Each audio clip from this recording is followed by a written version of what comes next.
বেশি সময় নিব না। বৃষ্টি হয়তো লাইনে আসার কথা, ও আসতে থাকুক। ও আসলে আমি ওকে করে দেবো।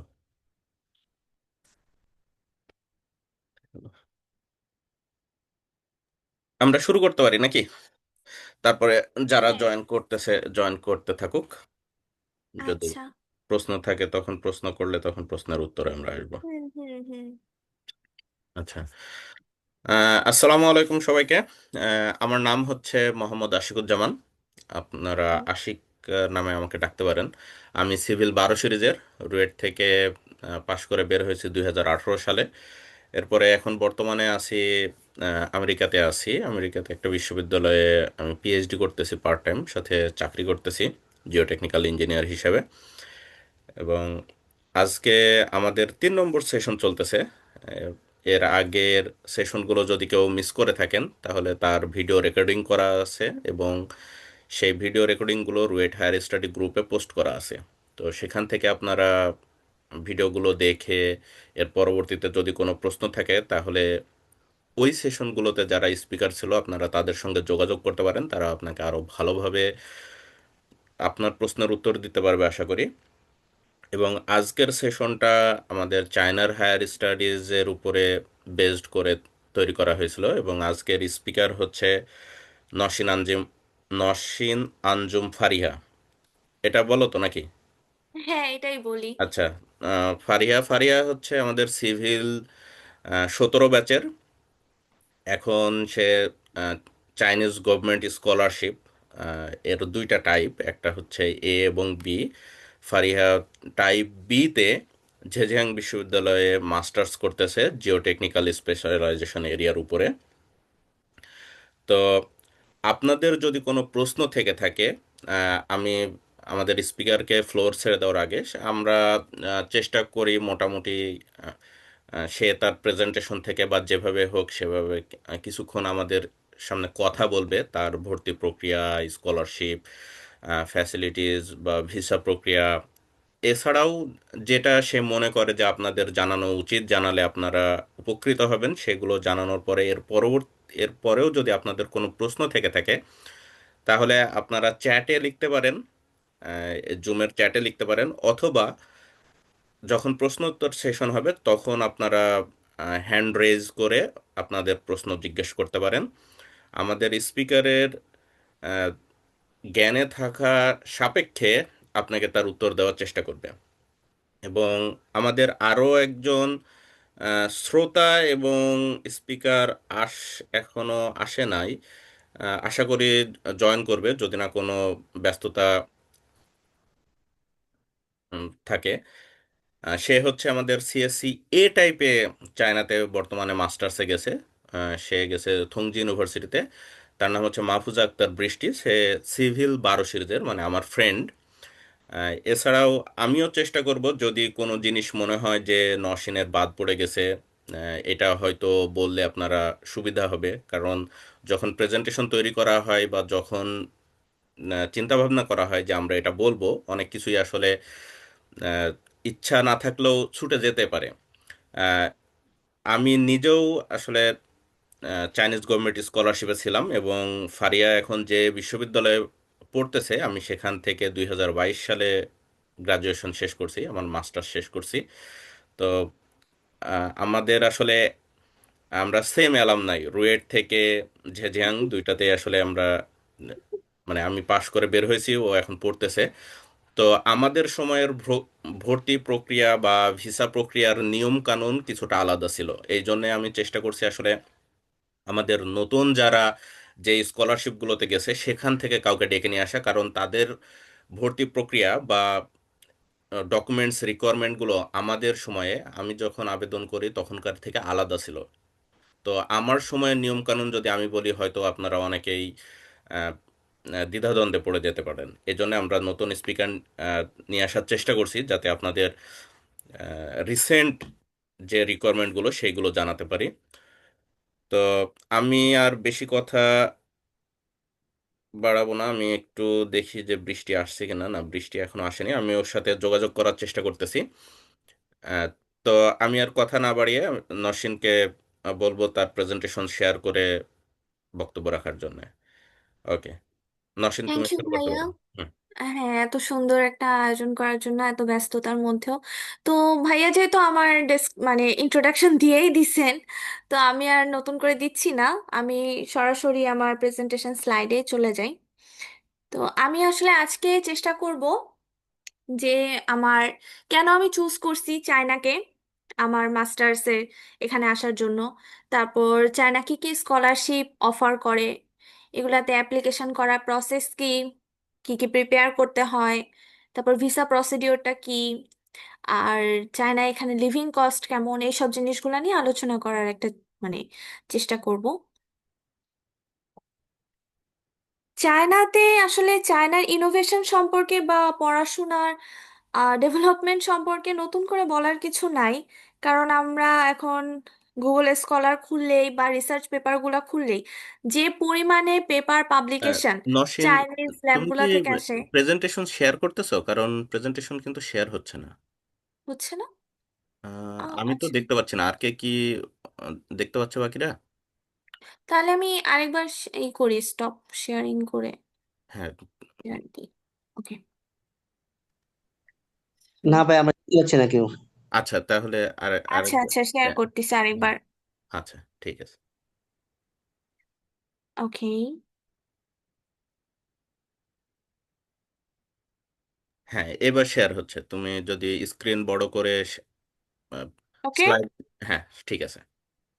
আচ্ছা ঠিক আছে, সরি। আসলে এখানে একটু নেটে প্রবলেম হচ্ছে, ভিপিএন দেওয়া তো এর জন্য মনে হয় একটু সমস্যা হচ্ছে। জুমে তো মনে আচ্ছা, হয় ভিপিএন লাগার কথা না, জুমে ভিপিএন লাগছে কি? আমি তো ভিপিএন দিয়েই ঢুকলাম, প্রথমে যখন ভিপিএন ছাড়া আচ্ছা। ঢুকছিলাম তখন হচ্ছে প্রবলেম করতেছে। আচ্ছা, আমি আচ্ছা, জানি না আচ্ছা, সরি এখানে আমি জুম তো। হয় কিনা। আমি- আচ্ছা, এটা এটা কিন্তু প্রথম পেজ শো করছে না, তুমি কি এটাই দেখাচ্ছ নাকি? হ্যাঁ, এটাই দেখাচ্ছি। আচ্ছা, ঠিক আছে। ঠিক আছে, তুমি তোমার মতো করে শুরু করো। আচ্ছা ঠিক আছে, তো আমি এইগুলা নিয়ে, এই টপিকগুলা নিয়ে আজকে আলোচনা করতে যাচ্ছি আজকের সেমিনারে। সো ফার্স্টেই যে কি কারণে আমার চায়নায় আসা। তো প্রথমেই আসলে আমাদের হায়ার স্টাডিজের কথা যখন মাথায় আসে আমরা ভাবি যে একটা ফান্ডিং নিয়ে বাইরের দেশে পড়তে আসবো, তো সেইটার সময় আমাদের ফার্স্টে মাথায় আসে ইউএস এর কথাটা। আর এখন ইউএসএ তে যে পরিমাণে ফান্ডিং ক্রাইসিস চলতেছে, তাতে দেখা যাচ্ছে যে হয় একটা পাবলিকেশন লাগবে, না হয় একটা মাস্টার্স লাগবে। তো এই মাস্টার্সের যে পরিমাণ, মাস্টার্সের যে এটা হয়, যে মাস্টার্সের স্কলারশিপ দেখা যাচ্ছে যে বাইরের দেশগুলো খুব কম অফার করে। সেই ক্ষেত্রে চায়না খুব ভালো স্কলারশিপ অফার করে মাস্টার্সের জন্য। আর চাইনিজ যে পড়াশোনার মান, যে ইনোভেশন, এগুলো তো আসলে নতুন করে বলার কিছু নাই, এটা আমরা সবাই জানি যে কি পরিমাণ এরা অ্যাডভান্স হয়ে গেছে। আর এখানে আসার পরও দেখতেছি যে প্রফেসররা প্রচুর পরিমাণে ইনভেস্ট করে তাদের টাইম, তাদের মানে রিসোর্সেস, টাকা পয়সা। তারপর মানে এখানে আসলে অনেক বেশি ইনভেস্ট করা হয় স্টুডেন্টদের পিছনে। আরেকটা জিনিস আমি যেটা দেখছি সেটা হচ্ছে কি, আমরা যেহেতু এখানে চায়নাতে স্কলারশিপ নিয়ে আসতেছি, আর এখানে পার্ট টাইম জবটা অ্যালাউড না স্টুডেন্টদের জন্য, তো হয় কি পুরা সময়টা পড়াশোনার মধ্যে থাকা হয়, তো ফোকাসড থাকা হয়। দেখা যায় যে দিন শেষে একটা খুব সুন্দর প্রোফাইল তৈরি হয়ে যায়, যেখানে পাবলিকেশন টাবলিকেশন, স্কিলস, এগুলা নিয়ে খুব সুন্দর একটা প্রোফাইল ক্রিয়েট হয়ে যায়।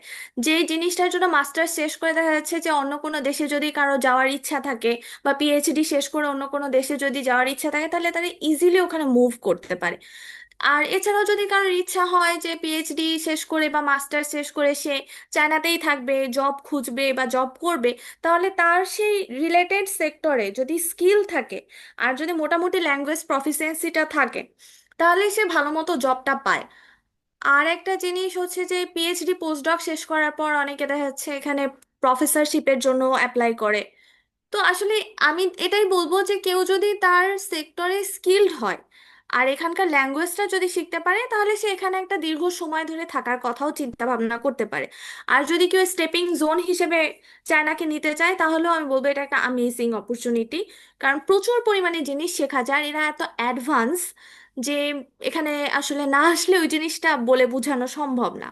খুব আর এখানকার যে টপ র্যাঙ্ক ইউনিভার্সিটি, যেরকম যে জিয়াং এখন 39, তাছাড়া আরো অনেক ইউনিভার্সিটি আছে 12, 17তম। টপ 100-এর মধ্যে মনে হয় 13টা ইউনিভার্সিটি আছে বর্তমানে। আর তাদের সবার পড়াশোনার যে মান সেটা সেরকম হাই র্যাঙ্কড। তো পড়াশোনার দিক থেকে এখন আসলে ইউএস এর সাথেই কম্পিটিশন করতেছে চায়না। তো এই জন্য আমার কাছে মনে হয়েছে যে আমি ইউএস এর সাথে সাথে চায়নাতেও অ্যাপ্লাই করে রাখি, আমার একসাথে চায়নাতেও অ্যাপ্লিকেশন করা ছিল। তো ইউএস এর যেহেতু স্টেট ফান্ডিং, আমি যে স্টেটে অ্যাপ্লাই করছিলাম ওটা বন্ধ হয়ে গেছে। তারপরে এখানে স্কলারশিপটা অনেক ভালো ছিল। তো পরে আল্লাহর রহমতে এখানে চলে আসছি আর কি। তো আমি এখানে স্কলারশিপ, চায়না কি কি স্কলারশিপ অফার করে সেটা একটা লিস্ট করছি। First, Chinese government scholarship CSC, যেটা নিয়ে আমি এখানে আসছি। আর তারপর provincial scholarship, local government scholarship, এটা একটা আছে। ইউনিভার্সিটি স্কলারশিপ আছে। আর একটা কনফুসিয়াস ইনস্টিটিউট স্কলারশিপ, এটা আসলে ল্যাঙ্গুয়েজ প্রোগ্রামের জন্য দেওয়া হয়। বেল্ট অ্যান্ড রোড স্কলারশিপ আছে একটা, এটা নিয়ে আমি পরে সুন্দর করে বর্ণনা করছি এই জিনিসগুলা। আর মফকম স্কলারশিপটা মেইনলি আসলে পাবলিক অ্যাডমিনিস্ট্রেশন, ইন্টারন্যাশনাল রিলেশনশিপ, এই সব সেক্টরে যারা আসতে চায় তাদের জন্য স্কলারশিপটা।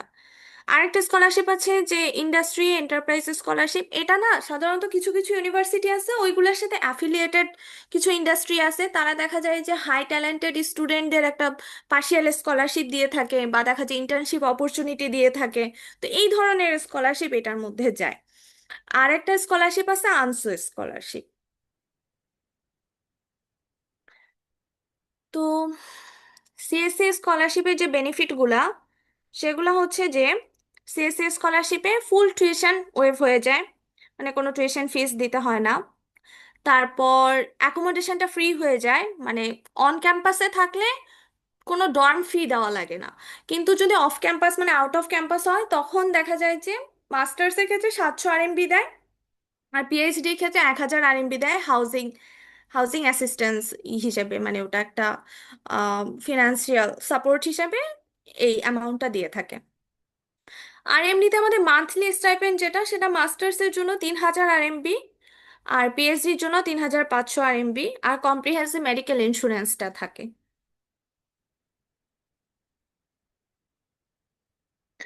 তো অ্যাপ্লিকেশন প্রসেস সিএসসি টাইপ হচ্ছে দুই ধরনের, যেটা ভাইয়া প্রথমেই বলছে, type A and type B.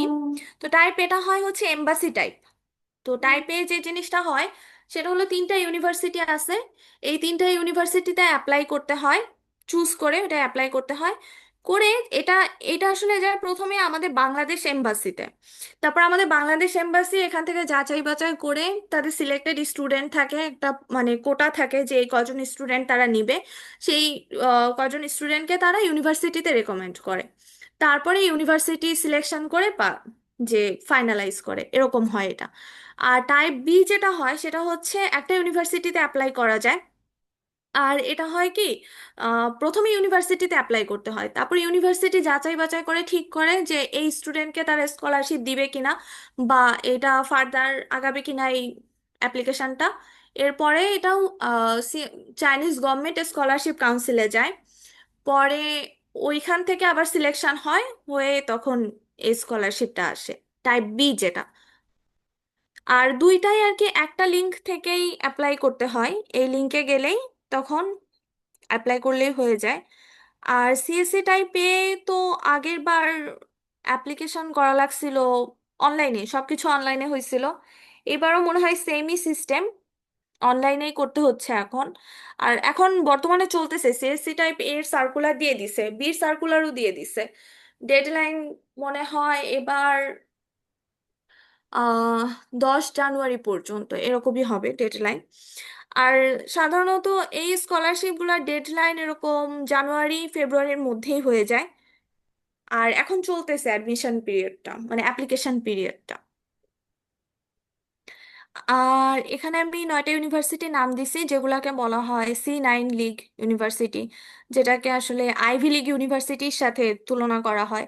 তো হয় কি, এই ইউনিভার্সিটিগুলা থেকে যদি প্রি অ্যাডমিশন লেটার কারো কাছে থাকে তাহলে টাইপ এর ক্ষেত্রে এই জিনিসটা অনেক সুবিধা হয়ে যায়, তারা অ্যাডভান্টেজ পায় সিলেকশনের ক্ষেত্রে। তো যদি কেউ সিএসসি টাইপ এতে অ্যাপ্লিকেশনের সময় যদি এই প্রি অ্যাডমিশন লেটারটা নিয়ে রাখতে পারে ইন্টারভিউর আগে, এ টাইপ একটা ইন্টারভিউ হয়, তো সেই ক্ষেত্রে অনেক অ্যাডভান্টেজ পাওয়া যায় এই ক্ষেত্রে।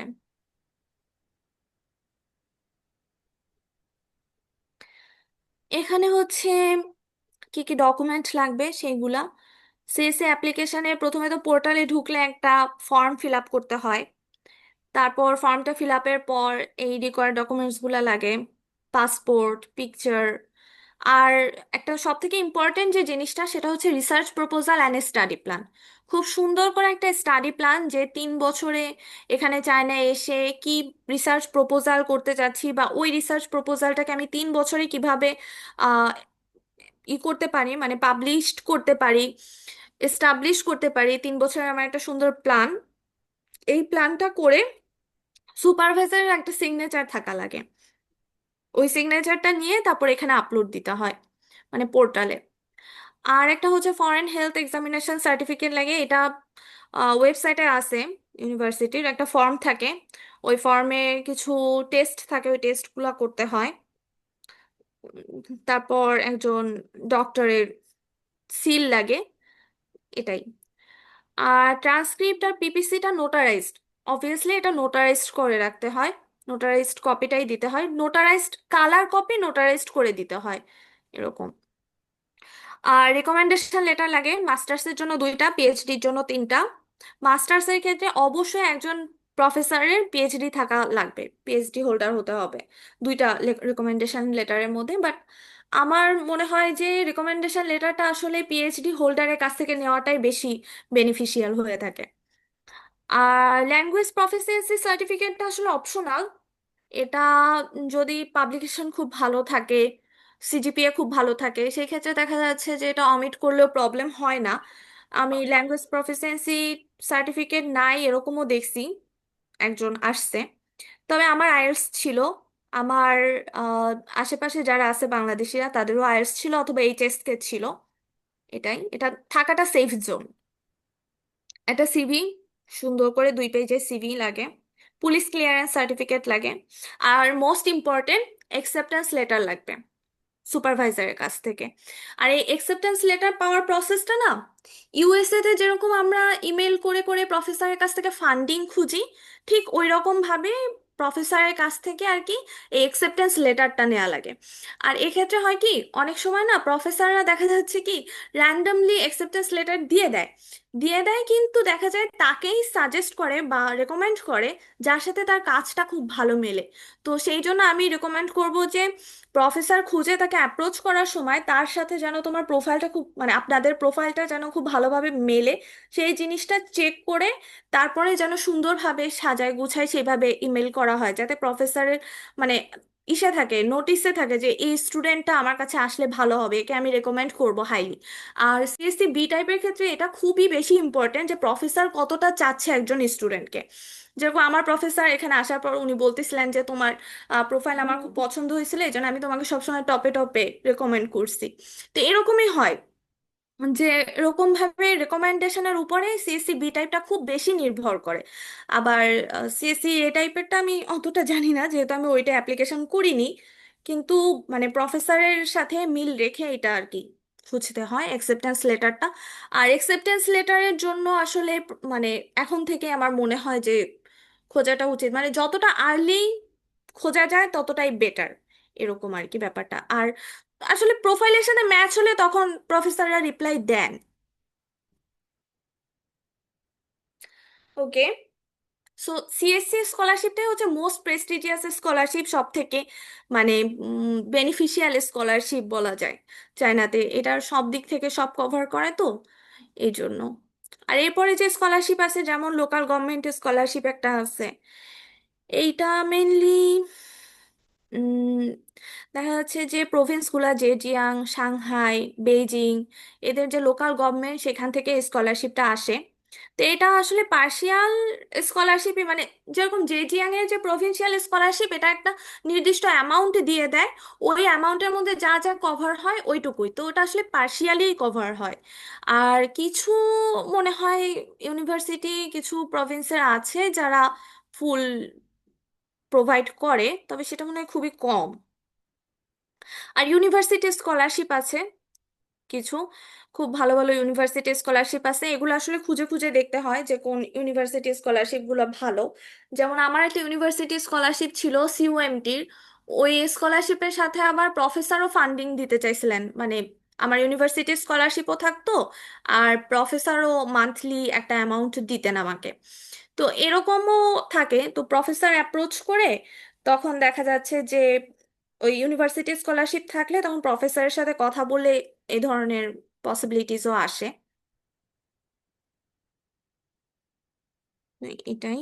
আর ইউনিভার্সিটি স্কলারশিপটা সিএসসির চাইতে ইজিয়ার, প্রফেসর যদি রাজি থাকে ইউনিভার্সিটিতে চান্স হয়ে গেলে এটা মোটামুটি শিওর এটা হয়ে যায়। আচ্ছা, তারপর আরেকটা স্কলারশিপ আছে, সে হচ্ছে বেল্ট অ্যান্ড রোড স্কলারশিপ। তো বেল্ট অ্যান্ড রোড স্কলারশিপটা না একটা প্রোগ্রামের আওতায় থাকে, এটা কিছু নির্দিষ্ট কান্ট্রি আছে, আম, এশিয়ার, আফ্রিকা, ইউরোপের, যাদের সাথে আর কি মানে সম্পর্কটা স্ট্রং করার জন্য ওরা ইন্টারন্যাশনাল স্টুডেন্টদেরকে একটা স্কলারশিপ দিয়ে থাকে। তো সেই স্কলারশিপের প্রোগ্রামের মধ্যে এটা থাকে। তো এইখানেও আসলে ফুল টিউশন ফিসটা কভার করে, এটা সিএসসিরই একটা টাইপের মধ্যেই পড়ে এটা। আরেকটা হচ্ছে সিল্ক রোড স্কলারশিপ, এটাও ওই যে সিএসসিরই একটা টাইপ, এটাও এরকমই একটা নির্দিষ্ট প্রোগ্রামের মধ্যে থাকে, নির্দিষ্ট কিছু কান্ট্রির স্টুডেন্টরা আছে, তারা আর কি অ্যাপ্লাই করলে এটা পায়। আর এটা না বিভিন্ন ইউনিভার্সিটি টু ইউনিভার্সিটি আমি এটা খেয়াল করছি যে ওদের ডেডলাইনটা অনেক ভ্যারি করে। তো দেখা যায় যে চায়নায় তো প্রচুর ইউনিভার্সিটি, 3,000-এর মতো ইউনিভার্সিটি, তার মধ্যে টপ র্যাঙ্ক যে ইউনিভার্সিটিগুলো আছে সেগুলাতেই খুঁজে ওইখানে আসলে অ্যাডমিশন পোর্টালে কখন এই স্কলারশিপগুলোর ইটা দিবে সেটা খেয়াল রাখলে তখন অ্যাপ্লাই করলে আর কি সুবিধা হয়। আরেকটা আছে হচ্ছে আনসো স্কলারশিপ। আনসো স্কলারশিপে পিএইচডিতে খুব ভালো অ্যামাউন্ট দেয়, প্রথম বছরে 6,000 এমবি দেয়, এরপরে একটা এক্সাম হয়, একটা টেস্ট হয়, তো ওই টেস্টটা অত বেশি হার্ড না, ওটা পাস করা যায়, ওইটা করলে 7,000 আরএমবি দেয়। তো এই স্কলারশিপটা মেইনলি দুইটা ইউনিভার্সিটি থেকে দেয়, একটা হচ্ছে ইউএসটিসি আর একটা হচ্ছে ইউসিএস। তো এই দুইটা ইউনিভার্সিটিতে যে যে ডিপার্টমেন্টগুলো আছে তারা যদি অ্যাপ্লাই করে তারাই আর কি পাবে এই স্কলারশিপটা।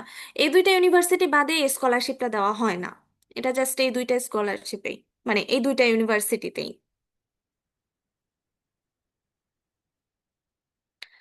ওকে। আর যদি আমি ভিসা অ্যাপ্লিকেশন নিয়ে বলি, তো ভিসা আসলে চায়নার ভিসা পাওয়াটা খুবই ইজি, আমার কাছে মনে হয় যে ইন্ডিয়ার ভিসা পাওয়ার থেকে চায়নার ভিসা পাওয়া ইজি, স্টুডেন্ট ভিসা। কারণ কি, মানে সব ডকুমেন্টস যদি রেডি থাকে সুন্দর মতো, ওদের সিস্টেমও অনেক ভালো, অনলাইনে অ্যাপ্লাই ট্যাপ্লাই করে ওভাবে চলে যাওয়া যায়। আমার সময় যেটা ছিল যে অনলাইনে প্রথমে অ্যাপ্লিকেশন করার পরে আমার একটা ডেট দিছিল নির্দিষ্ট, ওই ডেটে আমি গেছি, যে ইন্টারভিউ ফেস করছি, তিনটা জাস্ট কোয়েশ্চেন ছিল আমার, আমি কোন ইউনিভার্সিটিতে যাচ্ছি, আমার স্কলারশিপ আছে কিনা, আর আমার নাম জিজ্ঞাসা করছিল, এই। আর তারপর আর কি এটা অ্যাপ্রুভ হয়ে যায় সব ডকুমেন্টস রেডি থাকলে।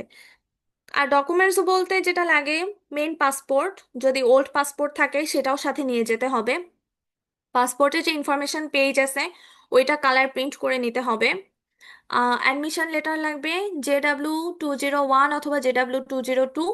JW201 আসে যদি চাইনিজ গভর্নমেন্ট স্কলারশিপ থাকে, আর 202টা আসলে ইউনিভার্সিটি স্কলারশিপের জন্য, হ্যাঁ। আর ভিসা প্রসেস অ্যাপ্লিকেশন একটা ফর্ম ফিল আপ করতে হয় 7 পেজে, ওই ফর্মটা প্রিন্ট করে নিয়ে যেতে হয়, ভিসা অ্যাপ্লিকেশন সার্টিফিকেট একটা লাগে। আর ভিসা ফি 6,890, ওটা আসলে ওখানে দেওয়া থাকে, ভিসা ফিটা আসলে উল্লেখ করা থাকে। আর মোবাইল অথবা ল্যাপটপ নিয়ে যেতে হয় কারণ ওখানে ওয়েটিং পিরিয়ড থাকে, তো ওখানে একটা সিরিয়াল নাম্বার থাকে, মোবাইল অথবা ল্যাপটপে ওই জিনিসটা আসে, ওইটা দেখে তখন করতে হয় আর কি অ্যাপ্লাই, মানে ইন্টারভিউতে যেতে হয়। তো ইন্টারভিউ যেটা হয় সেটা হয় হচ্ছে এমবাসি রোডে, বাড়িধারাতে, ওইখানে প্রথমে ইন্টারভিউটা হয়, এরপরে এই ডকুমেন্টস গুলো আবার জমা দিতে তখন এই আম, নিচে যে বনানীর যে অ্যাড্রেসটা আমি দিছি এইখানে তখন যেতে হয় এইটা দিতে। এইসব জিনিসগুলা আর কি। তো এই হচ্ছে। আর যেটা, সেটা হলো লিভিং কস্ট। লিভিং কস্ট যেটা, চায়নার লিভিং কস্ট তুলনামূলকভাবে বাংলাদেশের মতো আমি বলবো। যদি কেউ সুন্দর মতো মানে বাসায় রান্না টান্না করে ওইভাবে খেয়ে চলতে চায়, তাহলে তার 700-800 RMBর মধ্যেও হয়ে যাবে। আর যদি ক্যান্টিনে খাওয়াটাও লাগে, সেরকম হলেও 1000 RMBর মধ্যে খুব ভালোভাবে চলা যায়। আর যেহেতু 3000 RMB দেয় মাস্টার্সে, তো এটা আসলে মানে ইজিলি কভার হয়ে যায় আর কি লিভিং কস্টটা। আর এটাও আবার প্রভিন্স টু প্রভিন্স ভ্যারি করে একটু। যেমন হাংজোতে খরচটা একটু বেশি হয়, আশেপাশের প্রভিন্সগুলোতে খরচ আরো কম হয়। তো এ- এইটাই, মানে খরচের দিক থেকেও যদি বলতে হয় তাহলে দেখা যায় যে মোটামুটি বাংলাদেশেও যদি আমরা বাইরে পড়াশোনা করতে যাই যেরকম লাগে, সেরকমই খরচটা হয়ে যায়। তো এরকমই সব দিকে বিচার করতে গেলে আসলে চায়না এখন একটা অনেক ভালো একটা জোন, পড়াশোনার জন্য, শেখার জন্য, মাস্টার্স পিএইচডি করে রিসার্চ প্রোফাইলটা গুছানোর জন্য খুব ভালো একটা জায়গা আর কি চায়না।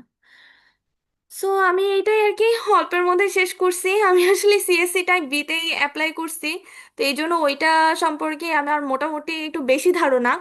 আর বাদ বাকিগুলো আমি আশপাশ থেকে শুনছি, যারা আর কি এইসব এসে আসছে তাদের কাছ থেকে। তো এটাই আর কি। Thank you. আচ্ছা, অনেক ধন্যবাদ নসীনকে সুন্দর তথ্যমূলক প্রেজেন্টেশন দেওয়ার জন্য। এবার আমরা প্রশ্নোত্তর পর্বে চলে যাব।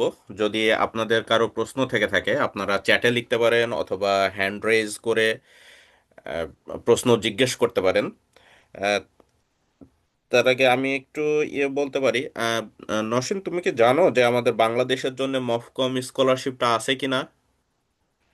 এরকম কি, কারণ আমি যখন ছিলাম তখন হুম। বাংলাদেশিদের জন্য আমাদের 2019 সাল থেকে মফকম স্কলারশিপটা বাংলাদেশিদের জন্য বন্ধ হয়ে গেছিল আচ্ছা, এরকম। আমি গুগলে সার্চ দিছিলাম যখন, তখন তো দেখছি। আর স্যার, এটা নিয়ে না আসলে আমি অত বেশি ঘাটিনি, কারণ কি মানে এসটিএম ফিল্ডের না তো, এই জন্যই জাস্ট আমি ওটা এমনি আচ্ছা, মানে আমাদের দেখছি। সময়ে মফকম স্কলারশিপটা আসলে এরকম ছিল, বাংলাদেশের যারা হুম গভর্নমেন্ট হুম চাকরি হুম করে তারা হুম। এম্বাসি থ্রুতে আবেদন করতে পারে, গভর্নমেন্ট চাকরিজীবী ছাড়া আচ্ছা মফকমে আচ্ছা আবেদন করতে পারে না। এবং আচ্ছা। মফকমের যেটা সুবিধা সেটা হচ্ছে ওরা প্রতি বছর এয়ার ফেয়ার দেয়, মানে ও। শুরুতে এবং শেষে না, প্রতি বছর। হুম হুম প্রতি হুম। বছরেই এটা কি তারা একটা এসটি? যাওয়ার এবং আসার পাবে, এয়ারফেয়ার পাবে। এটা হচ্ছে মফকমের এক্সট্রা সুবিধা ছিল, বাকি সব সুবিধা সিএসসির মতো, কিন্তু ও এই এয়ারফেয়ার সুবিধাটা মফকমের বেশি ছিল। আচ্ছা আচ্ছা। আর এসটিএম এর জন্য কি এটা ছিল, মানে এই ফিল্ডের জন্যও ছিল এটা হ্যাঁ, মফকম? হ্যাঁ, হ্যাঁ ও ছিল। আচ্ছা কারণ আচ্ছা। আমাদের একটা হুম ভাই ছিল, উনি হচ্ছে এগ্রিকালচারের, শাহ আলম। তুমি হয়তো গ্রুপে দেখতে পারবা, বা আমাদের যেটা হুম ওয়েবসাইট আছে, আমাদের ওয়েবসাইট হুম। আছে জানো কি? হ্যাঁ হ্যাঁ, বিএসএস জানি। বিএসএস এর ওয়েবসাইটে দেখতে পাবা, শাহ আলম ভাই উনি হুম প্রেসিডেন্টও ছিল। আহ, তো ভাই হচ্ছে মফকমে আসছিল। আচ্ছা আচ্ছা। আর আরেকটা হচ্ছে এই যে অ্যানসো স্কলারশিপ, যেটা অ্যানসো স্কলারশিপ আমি নিজেও পেয়েছিলাম পিএইচডির জন্য, কিন্তু ওই সময়ে আমি ইরাসমাস পাওয়ার কারণে আসলে অ্যানসো স্কলারশিপ ডিক্লাইন করে দিয়েছিলাম। আচ্ছা আর ভাইয়া, আপনি এ- আনসার স্কলারশিপ সিভিল ইঞ্জিনিয়ারিং থেকেই পাইছিলেন? আমি হচ্ছে ইউকাস থেকে পাইছিলাম, সিভিল জেনেভা ব্রাঞ্চ। ইঞ্জিনিয়ারিং আছে ওইখানে? হ্যাঁ, জিওটেকের জন্য ইনস্টিটিউট আছে, ওটা হচ্ছে উহানে। ও ওটা আচ্ছা হচ্ছে আচ্ছা রক অ্যান্ড সয়েল মেকানিক্স। আচ্ছা আচ্ছা।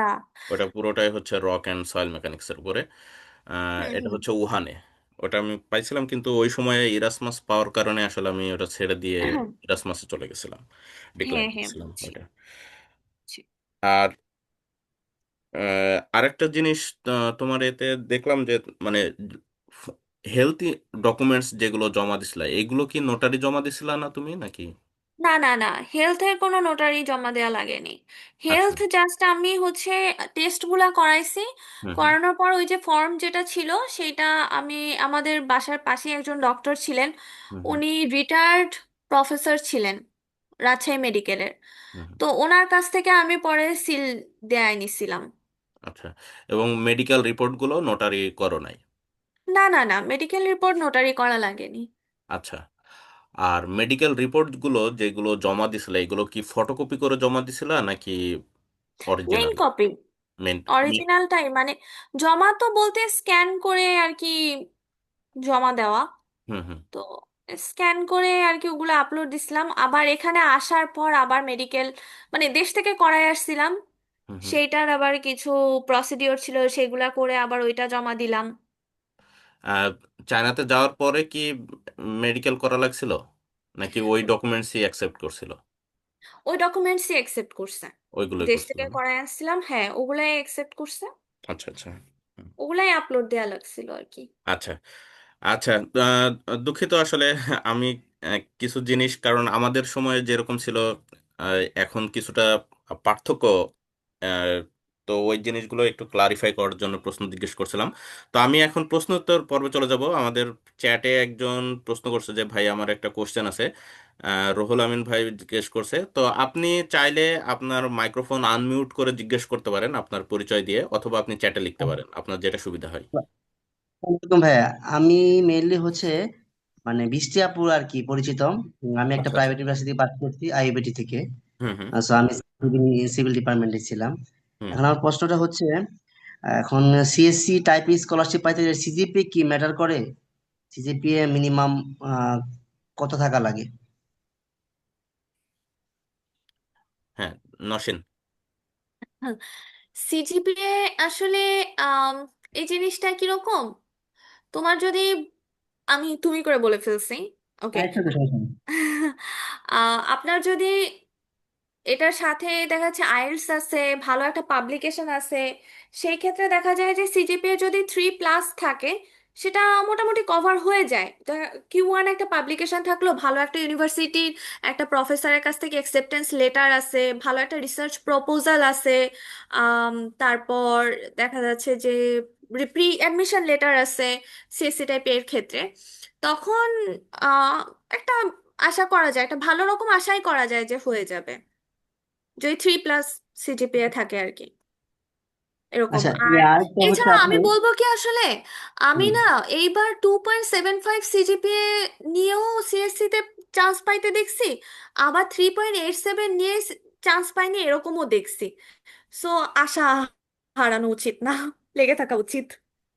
আচ্ছা, আপনার একটা হচ্ছে প্রি এডমিশনটা কি? এটা আসলে এই লেটারটা কি, এটা বুঝি না, এটা এটা আর কি, ও কিভাবে আচ্ছা, কালেক্ট প্রি করতে হয়? অ্যাডমিশন লেটারটা হচ্ছে কি, এটা অ্যাপ্লিকেশন যখন সব হয়ে যায় তখন ভার্সিটি একটা ডকুমেন্টস দেয়, প্রি অ্যাডমিশন লেটার মানে ওদের পোর্টালে একটা ডকুমেন্টস দেয় প্রি অ্যাডমিশন লেটার হিসেবে, তো ওইটা আবার নিয়ে আবার সিএসসি পোর্টালে জমা দিতে হয়। এটা একটা আলাদা ডকুমেন্টস, এটা আর কি অ্যাডমিশনের নোটিশও না, আমার মোটামুটি একটা সিলেকশনের মতো আর কি, যে এতগুলা স্টুডেন্টকে একটা প্রিলিমিনারি সিলেকশন করলাম আমি, করে নেক্সট ধাপের জন্য রেকমেন্ড করলাম, এরকম একটা ব্যাপার। আচ্ছা আপু, নেক্সট হচ্ছে রিসার্চ প্রপোজাল। এটা কি হচ্ছে আপনার লাইক মানে মোটিভেশন লেটারের মতো টাইপ এমন কিছু? হ্যাঁ, কিছুটা। রিসার্চ প্রপোজালের জন্য না প্রত্যেকটা ইয়ারে দেখা যায়, আবার ভার্সিটি ওয়াইজও ভ্যারি করে।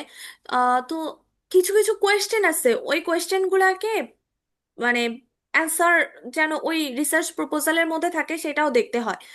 যেমন চায়নাতেই কেন পড়াশোনা করতে চাচ্ছেন, তারপরে রিসার্চ, আমার পড়াশোনার ব্যাকগ্রাউন্ড কিরকম ছিল সেইটার সাথে আমি এখন বর্তমানে যে পড়াশোনাটা করতে যাচ্ছি সেটা কিভাবে রিলেটেড, আবার একটা রিসার্চ প্রপোজাল দিয়ে সেটা কিভাবে আম, আমি ওইটাকে কিভাবে আমি 3 বছরে ওই কাজটা কিভাবে করতে পারি এটার একটা আউটলাইন তৈরি করা, এইসব মিলাই আর কি রিসার্চ প্রপোজাল, রিসার্চ প্রপোজালের স্টাডি প্ল্যান, এরকম আর কি ব্যাপারটা থাকে, শুধু রিসার্চ প্রপোজালও না, পোর্টালে এরকমই লেখা থাকে স্টাডি প্ল্যান।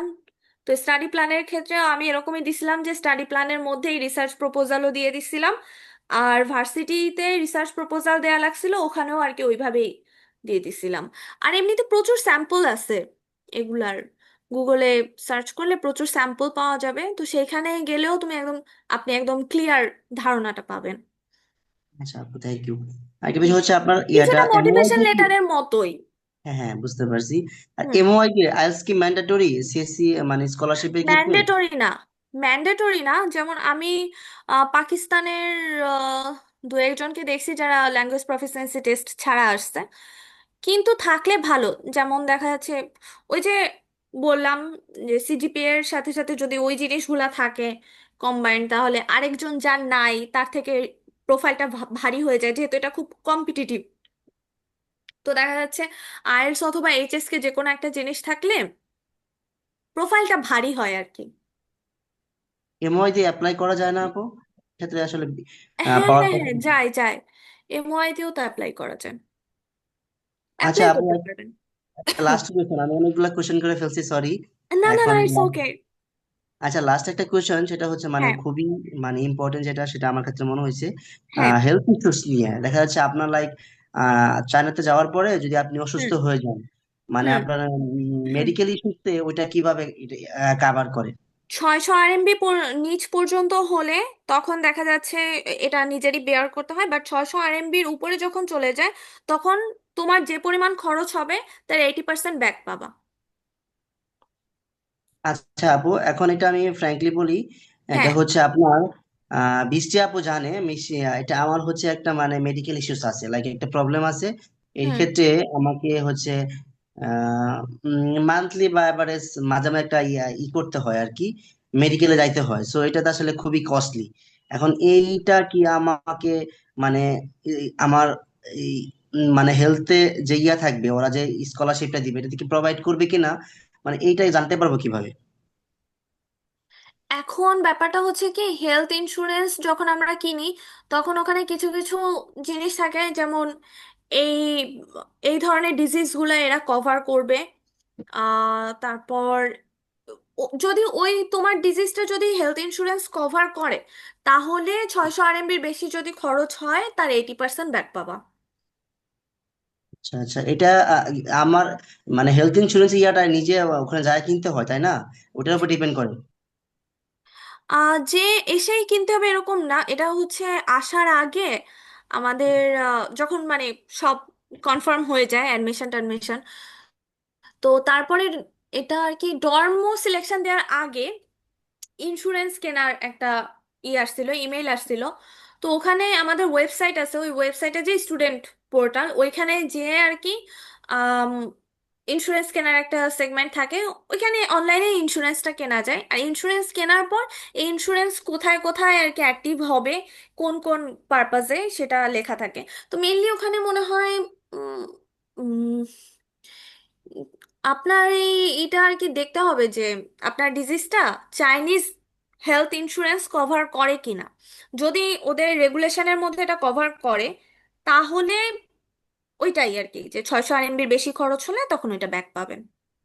আচ্ছা আচ্ছা, ঠিক আছে, আমি তাহলে বৃষ্টি আপুর সাথে এটা নিয়ে আমি কথা বলছিলাম, বাট হ্যাঁ। তারপরে বলছি যে এখানে আপনাকে আমরা বলছে আপনার এটা কভার মানে এটা কি ইন্স্যুরেন্সের আন্ডারে পড়ে না, আপু বলছে ডিজিজটা? যেটা আসলে আপু জানে না, এটা আপু হচ্ছে ডিসকাস করতে বলছে, লাইক উনি জেনে হচ্ছে পরে আমাকে জানাবে, বাট উনি আচ্ছা শিওর না।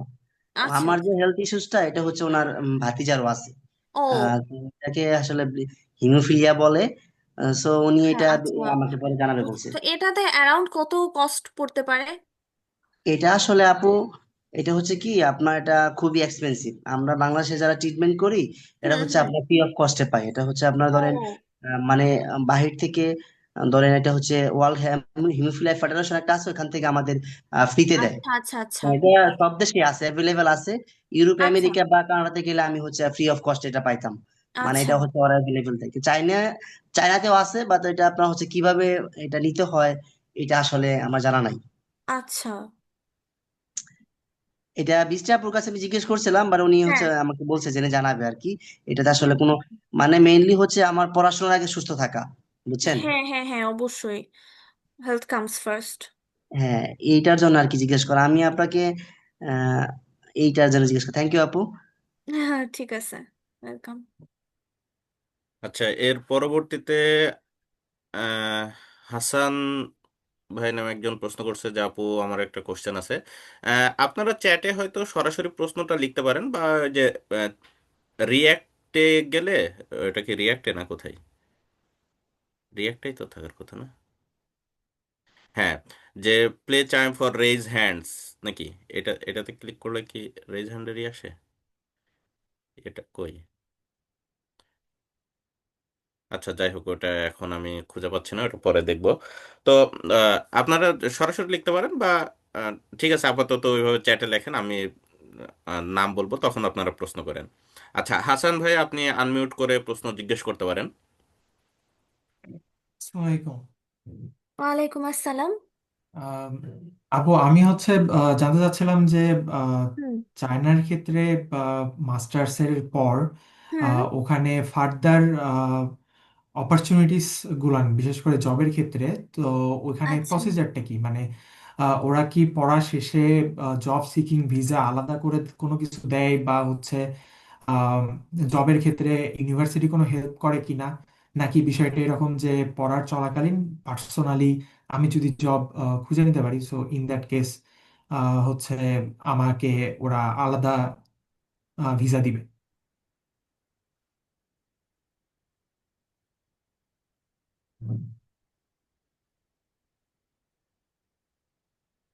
হ্যাঁ, হ্যালো। নসীন।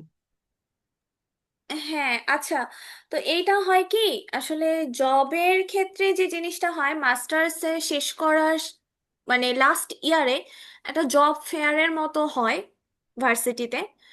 তো সেখানে অনেক বড় বড় কোম্পানি আসে, ওইখানে একটা ইন্টারভিউ দেওয়া যায়, ওইখান থেকে ভালোভাবে ইন্টারভিউ দিয়ে জব পাওয়া যায়, এরকম ফ্যাসিলিটিস আছে। আর এমনিতে দেখা যাচ্ছে যে ওই যে ল্যাঙ্গুয়েজ প্রফিসিয়েন্সিটা যদি থাকে, চাইনিজ ভালোভাবে জানা থাকে, তাহলে জব পাওয়াটা, আর নিজের সেক্টরে যদি স্কিল থাকে, তাহলে জব ইনশাল্লাহ পাওয়া যায়। আচ্ছা, আমি আমি মনে হয় একটু আপনার প্রশ্নের উত্তর যোগ করতে পারি। হুম। যে চায়নাতে যেটা জব জব ভিসা, যেটা সেটা হচ্ছে জেড ক্যাটাগরি ভিসা। আমরা যেটা স্টুডেন্ট ভিসাতে যাই, এটা X1 বলে। সেটা হচ্ছে যে 6 মাসের অধিক সময়ে কেউ যদি পড়াশোনা করে তাদেরকে দেওয়া হয়, এবং X1 থেকে জেড ভিসাতে যাওয়ার জন্যে এক একটা প্রভিন্সের জন্য নিয়মটা আসলে এক এক রকম। কোনো কোনো প্রভিন্সে আছে আপনি সরাসরি স্টুডেন্ট থেকে জেড ভিসা চলে যেতে পারবেন, আপনাকে চায়না ত্যাগ করতে হবে না। কোনো কোনো প্রভিন্স আছে যেখানে আপনাকে জেড ভিসায় ট্রান্সফার হতে হলে চায়না থেকে বের হয়ে এসে আপনাকে আবার জেড ভিসার জন্য আবেদন করে তারপরে আবার চায়নায় ঢুকতে হবে। তো জেড ভিসার প্রক্রিয়াটা সাধারণত হয় 3 ধাপে।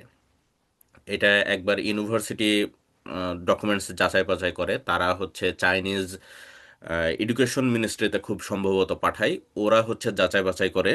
তারপরে হচ্ছে আপনার নামে হচ্ছে উম, ওই যে অ্যাপয়েন্টমেন্ট লেটার টাইপের একটা ডকুমেন্টস দিবে, সেই ডকুমেন্টস নিয়ে আপনাকে ভিসা ট্রান্সফার করতে হবে, অথবা বাংলাদেশ থেকে ভিসার জন্য আবেদন করতে হবে। ব্যাপারটা এরকম। আর ওখানে বাংলাদেশিদের জন্য চায়নাতে চাকরি পাওয়ার জন্য সব থেকে গুরুত্বপূর্ণ যেটা, সেটা হচ্ছে ভাষা। যদি আপনি সেখানে ভাষা জানতে পারেন, কারণ আপনি যখন লোকালি কাজ করবেন তখন লোকাল মানুষরা আসলে ইংরেজি অতটা উম বলতে পারে না, বা জানলেও বলতে চায় না। ওরা অনেক লজ্জাবোধ করে ফরেনারদের সাথে কথা বলতে। ওদের লজ্জাটা হচ্ছে এরকম যে আমি যে বলবো, আমি কি ভুল কিছু বলে ফেলবো কিনা ইংরেজি বাক্য গঠন করতে, এই জন্য ওরা বলতে চায় না কেন জানি। এছাড়াও মানে এখন যেটা বড় বড় প্রভিন্স যেগুলো আছে, এগুলো আসলে এখন ফরেনার অনেক যাচ্ছে, যে কারণে ওরা নিজেরাও অনেক ইংরেজির উপরে গুরুত্ব দিচ্ছে বা ইংরেজি শিখতেছে। কিন্তু বিশ্ববিদ্যালয়ে আপনার কোনো সমস্যা হবে না, কিন্তু আপনি যখন চাকরির সেক্টরে যাবেন তখন আপনার ভাষাগত দিকটা খুবই গুরুত্বপূর্ণ। কিন্তু আপনার কাজটা যদি এরকম হয় যে কম্পিউটার বেসড, যেমন মনে করেন যারা সিএসসি বা এরকম রিলেটেড, যারা কম্পিউটার বেসড, আপনার লোকাল মানুষদের সঙ্গে আপনার কোনো ইন্টারাকশন নাই, আপনার কথা না বললেও চলবে, সেক্ষেত্রে আপনি হয়তো চাইনিজ ভাষা ছাড়াও আপনি চাকরি ম্যানেজ করতে পারবেন, কোনো সমস্যা হবে না। এবং বাংলাদেশিদের জন্য আরও একটা যেটা সুবিধা, সেটা হচ্ছে যে সাধারণত ট্যাক্স দেওয়া লাগে না। এটা অনেক বড় একটা সুবিধা। এটা যখন যারা অন্য কোনো দেশে যাবে তখন বুঝতে পারবে আসলে জিনিসটা কতটা ভয়ঙ্কর। চায়নাতে যেটা, এটা হচ্ছে ট্যাক্স দেওয়া লাগে না, বা দেওয়া লাগলেও খুবই নামমাত্র, খুবই অল্প পরিমাণ ট্যাক্স দিতে হয়। যেমন কেউ যদি 20,000 25,000 RMB বেতন পায় মাসে, তার ট্যাক্স আসে খুব সম্ভবত আমি হয়তো একটু এদিক ওদিক হতে পারি, মাসে $900 অথবা বছরে $900, যে কোনো একটা এরকম টাইপের কিছু। তো এটা আসলে খুবই সামান্য, এবং বছর শেষে যখন ট্যাক্স ফাইল করা হয় তখন টাকাটা ব্যাক পাওয়া যায়। তো এছাড়া খরচ বলতে বাসা ভাড়া দেখা যায় যে 2000-2500 RMB, খাওয়া খরচ 800-1000 RMB, বাকি টাকা মোটামুটি বেশ বড় রকমের একটা সেভিংস করা যায় যদি কেউ চায়নাতে চাকরি পায়, শর্ত সাপেক্ষে, যদি সে ভাষাগত দিক থেকে আহ, অনেক ভালো হয়, কারণ ভাষাটা খুবই গুরুত্বপূর্ণ ওখানে।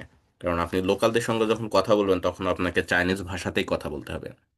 আর এই যে ভিসা ক্যাটাগরিটা, আপনাকে আলাদাভাবে কোনো জব সিকিং ভিসা দেওয়া হয় না, মানে চায়নাতে কোনো জব সিকিং ভিসা আপনি পাবেন না।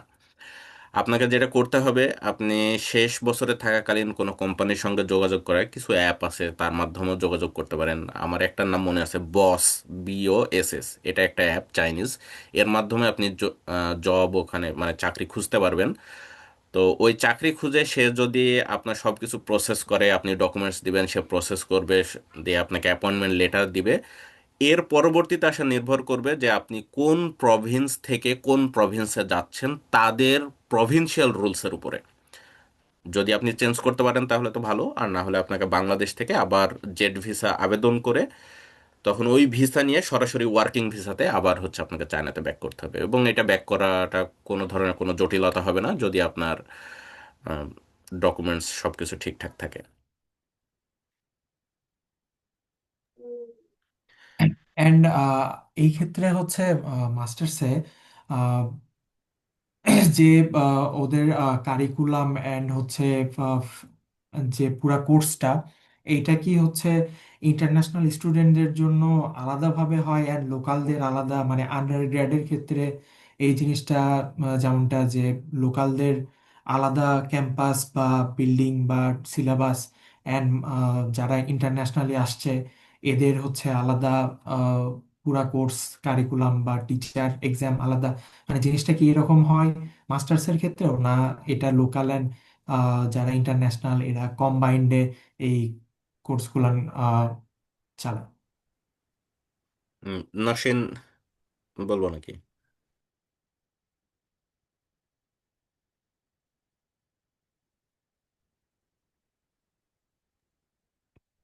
নসীন কি আসো?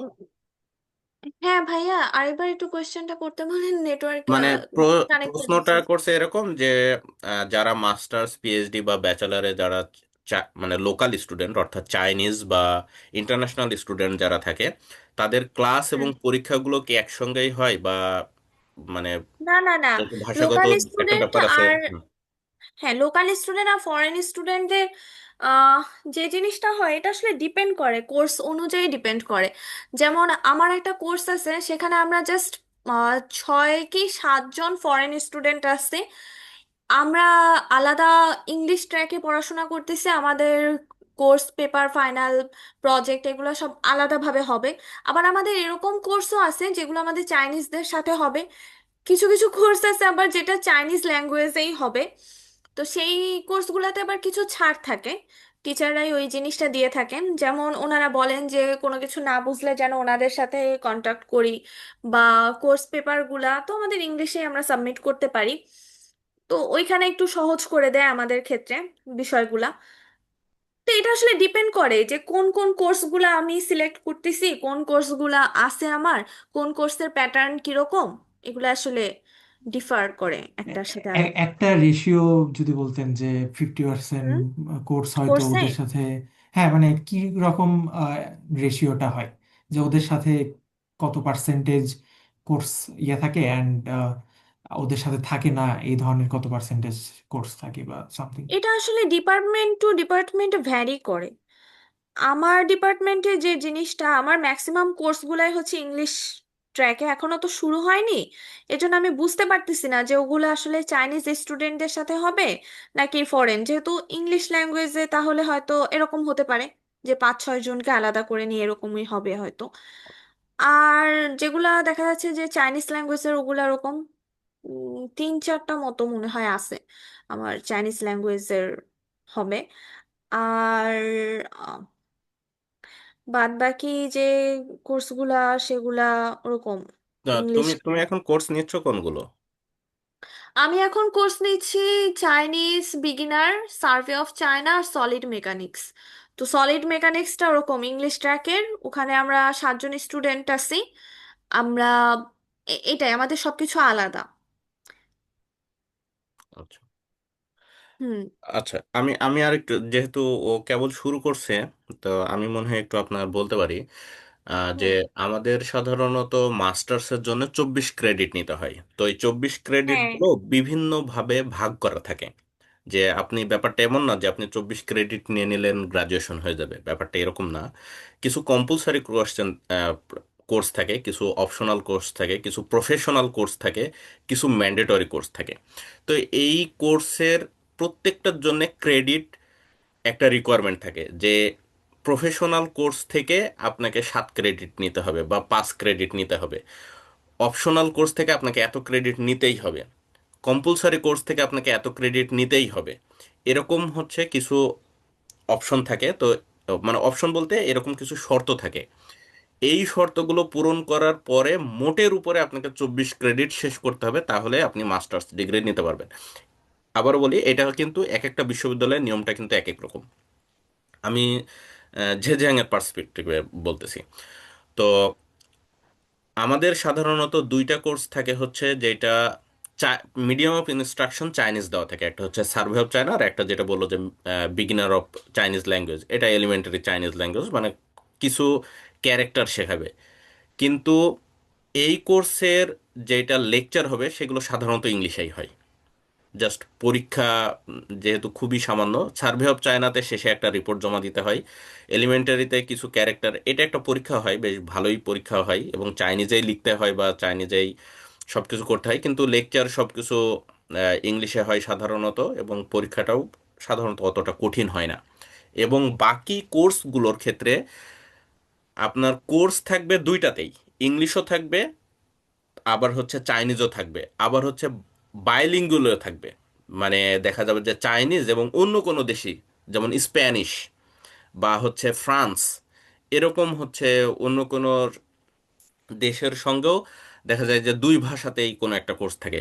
তো আপনি যখন কোর্স নেবেন, আপনাকে দুইটা জিনিসই দেখতে হবে, যে আপনি ওই যে কম্পালসারি বা প্রফেশনাল এই ক্যাটাগরিতে আপনার ক্রেডিটটা যাচ্ছে কিনা, এবং ওর মিডিয়াম অফ ইনস্ট্রাকশনে আপনি কোর্সটা শেষ করতে পারবেন কিনা। যদি চাইনিজ হয়, সাধারণত লেকচারও চাইনিজ হয়, মানে যেগুলো প্রফেশনাল কোর্স যেগুলো, সেগুলো লেকচারও চাইনিজে হয়, পরীক্ষাও চাইনিজে হয়। এখন যদি চাইনিজে আপনি যদি কোর্স নেন, তাহলে তো আপনি পরীক্ষা, তো ওখানে বেশিরভাগ ধরতে গেলে সবাই আসলে চাইনিজ স্টুডেন্ট থাকে, ইন্টারন্যাশনাল খুবই কম থাকে। কিন্তু ইন্টারন্যাশনাল স্টুডেন্ট যে নিতে পারবে না, ব্যাপারটা এরকম না। আপনি নিতে পারবেন, তারপরে আসলে আপনাকে ডিল করতে হবে। আর যদি ইংলিশে থাকে, ইংলিশের ব্যাপারটা এরকম যে সাধারণত যারা ইন্টারন্যাশনাল স্টুডেন্ট থাকে তারা ওই কোর্সগুলো নেয়, কিন্তু চাইনিজ স্টুডেন্টরাও চাইলে নিতে পারবে। কারণ অনেক ছাত্রছাত্রী তারা এই চাইনিজ স্কলারশিপ, যেমন ইন্টারন্যাশনাল স্টুডেন্ট চাইলে যায়, সেরকম হচ্ছে চাইনিজ স্টুডেন্ট কিছু এক্সচেঞ্জ প্রোগ্রামে বাইরে অনেক বড় বড় বিশ্ববিদ্যালয়ে পড়তে যায়। তো তারা যখন আসে, তারা মোটামুটি ইংলিশে বেশ পারদর্শী হয়ে যায়, এবং তারাও চেষ্টা করে ওইরকম ইংলিশ কোর্সগুলো নেওয়ার জন্যে, যাতে একটা চর্চার ভিতরে থাকে। ব্যাপারটা অনেকটা এরকম কাজ করে আর কি। তো আপনার কাছে সুযোগ দুইটাই থাকবে, আপনি যে কোনোটা নিতে পারেন। এবং রিপোর্ট বা পরীক্ষা দিতে হবে কিনা, ওটা ওই কোর্স টিচার যে থাকবে তার উপরে নির্ভর করবে। যেমন আমার ক্ষেত্রে যেরকম হয়েছিল, আমার হচ্ছে একটা কোর্সের প্রফেসর ক্লাস নেওয়ার পরে ওই কোর্সে আমার হচ্ছে ভালো হয়েছিল না প্রথমে, মানে আমি ফেল করছিলাম। আমি যেহেতু এটা প্রথম সেমিস্টার ছিল, একেবারে যাওয়ার পরে, ওটা হচ্ছে স্টিল স্ট্রাকচারের উপরে একটা। তো ওই কোর্সটা নেওয়ার পরে আমাদের সাধারণত আরেকটা সুবিধা থাকে, যে ওই কোর্সটা সাধারণত প্রতি বছর অফার করে প্রফেসররা। তো আপনার যদি কখনো কোনোটাতে খারাপ হয়ে যায়, আপনি পরবর্তীতে নিতে পারবেন। কিন্তু আমার ক্ষেত্রে যেটা হয়েছিল, ওই প্রফেসর ওই কোর্সটা ওই সেমিস্টারে অফার করার পরে, তারপরে কোভিড চলে আসছিল, প্রফেসর কানাডাতে ব্যাক চলে গেছিল। কানাডা, মানে উনি কানাডার ছিল। তো কানাডাতে ব্যাক চলে আসার পরে উনি আর চায়নাতে যেতে পারেনি, যেহেতু বর্ডার বন্ধ ছিল। তো ওই কোর্সটা উনি আর অফারই করতে পারেনি। তো যে কারণে আমি ওই কোর্সটাও নিতে পারিনি। শেষে আমার 2 ক্রেডিট আমাকে হচ্ছে বাইরে থেকে নিতে হয়েছিল, যেটা একটা প্রফেসর অফার করছিল, যে আনস্যাচুরেটেড সয়েল মেকানিক্স। কিন্তু এটা চাইনিজ মিডিয়ামে ছিল। এরপরও আমাকে নিতে হয়েছিল কারণ আমার 2 ক্রেডিট লাগবে গ্রাজুয়েশনের জন্য। পরে আমি প্রফেসরকে বললাম যে প্রফেসর, আমার এরকম ব্যাপার, আমি তো চাইনিজ পারি না ওরকম, কিন্তু আমার কোর্স এটার যেহেতু রিকোয়ারমেন্ট এবং গ্রাজুয়েশনের আগেই একটাই সুযোগ আমার এই কোর্সটা শেষ করার, আমার গ্রাজুয়েশনের আগে আমি আর কোনো সেমিস্টার পাবো না। তো পরবর্তীতে প্রফেসর আমার জন্য যেটা করছিল, যে প্রফেসর ওনার 2 ধরনের স্লাইডই ছিল। তো ওই প্রফেসর মানে উনি যেটা করছিল যে মানে ওনার ওনার যে সুপারভাইজার আর কি, তো উনি আসলে ওই আনস্যাচুরেটেড সয়েল মেকানিক্সের, যেটা বলা যায় যে father of unsaturated soil mechanics, উনি হচ্ছে ঝেঝিয়াং এর প্রফেসর ছিল এক সময়ে। তো ওনার হচ্ছে ইংলিশ স্লাইডটা ওই প্রফেসরকে দিয়ে গেছিল যখন উনি চলে যায়। তো ওনার ওই স্লাইডগুলো আমাকে দিয়ে দিছিল, ও আমাকে বলছিল যে তুমি এখান থেকে পড়াশোনা করতে পারো এবং শুধুমাত্র তোমার জন্য আমি কোশ্চেনটা ইংলিশে করব, তুমি ইংলিশে উত্তর দিও। তো আমার জন্য উনি সেপারেট করছিল, কিন্তু সাধারণত বাকি যারা চাইনিজ স্টুডেন্ট ছিল তাদেরকে লেকচারও চাইনিজে হয়েছিল বা তাদের পরীক্ষাও চাইনিজে দেওয়া লাগছিল। তো এইটা আসলে আপনাকে দেখতে হবে যে ওখানে মিডিয়াম অফ ইনস্ট্রাকশনটা কোনটাতে দেওয়া আছে, চাইনিজে নাকি ইংলিশে। যদি ইংলিশে থাকে তাহলে আপনার পরীক্ষা, লেকচার, মানে যাবতীয় যা কিছু হবে সব কিছু ইংলিশেই হবে। আর যদি চাইনিজে থাকে, সেক্ষেত্রে আপনার চাইনিজে হবে এটা ধরে নিয়ে পরবর্তীতে আপনি যদি প্রফেসরকে ম্যানেজ করতে পারেন তাহলে হয়তো ইংলিশ আসতে পারে, নয়তো সেটা চাইনিজেই হবে এটাই। মানে এই জন্যই মিডিয়াম অফ ইনস্ট্রাকশনটা বলে দেওয়া থাকে সরাসরি, এরপরে আপনি সিদ্ধান্ত নেবেন যে কোনটা করবেন। আচ্ছা, আর সেই ক্ষেত্রে হুম হুম কোশ্চেনের মান বা হচ্ছে আদার্স জিনিস কি দুই মিডিয়ামে সেম থাকে? আহ, বিষয়টা আহ, মানে একটু কেমন জানি কনফিউজিং। ওদের মানে চাইনিজ স্টুডেন্টদের সচরাচর ওরা তো বেশ কম্পিটিটিভ এক্সাম দিয়ে আহ, এই ইউনিভার্সিটিগুলোতে যাওয়ার কথা। সো ইন দ্যাট কেস আসলে মানে বাংলাদেশে আহ, বিশেষ করে আন্ডার গ্রেডের ক্ষেত্রে আসলে আহ, যে আহ, বাংলাদেশি স্টুডেন্ট বা আদার্স যারা বাইরে থেকে যায়, মানে এটা কি মানে সেম লেভেলে কম্পিট করার মতো কি অ্যাকচুয়ালি জিনিসটা থাকে? মানে এটা একটু যদি সেম বলতেন। লেভেলে কম্পিট করার মতো থাকে কি না, সেটার থেকে বড় কথা হচ্ছে যদি আন্ডার গ্রাজুয়েটে যারা যায় তাদেরকে সেম লেভেলে কম্পিট করতেই হবে ওদের সাথে, কারণ ওদের জন্য কোনো আলাদা নাই যদি না আপনি ইংলিশ মিডিয়ামে না যান। ব্যাচেলারে চাইনিজ ইংলিশ গভর্নমেন্ট মিডিয়ামেরটাই। স্কলারশিপটা শুধুমাত্র চাইনিজ মিডিয়ামে আছে, কোনো ইংলিশ মিডিয়ামে নাই। চাইনিজ গভর্নমেন্ট স্কলারশিপ যেটা ব্যাচেলারের জন্য, এবং ব্যাচেলারের জন্য যেটা সাধারণভাবে আমরা পরামর্শ দিয়ে থাকি যে এই ফারিহা যে ইউনিভার্সিটির লিস্ট একটা ওর প্রেজেন্টেশনে দিছে, এই ইউনিভার্সিটিগুলো বাদ দিয়ে যাওয়ার জন্য। কারণ এই ইউনিভার্সিটিতে যদি কেউ সাধারণত যায়, ব্যাচেলার শেষ না করতে পারার সম্ভাবনাটাই বেশি থাকে। কারণ ওখানে ব্যাচেলার স্টুডেন্টদের যে পরিমাণ চাপ, এটা আসলে বাংলাদেশি স্টুডেন্টরা এই পরিমাণ চাপ নিতে পারবে না। কারণ আমি যখন 19 সালে গেছি, আমাদের আগে 2টা ব্যাচেলার স্টুডেন্ট ছিল যারা চাইনিজ গভর্নমেন্ট স্কলারশিপে গেছিল, এবং 2জনাই 1 বছর পরে ছেড়ে দিয়ে চলে গেছে।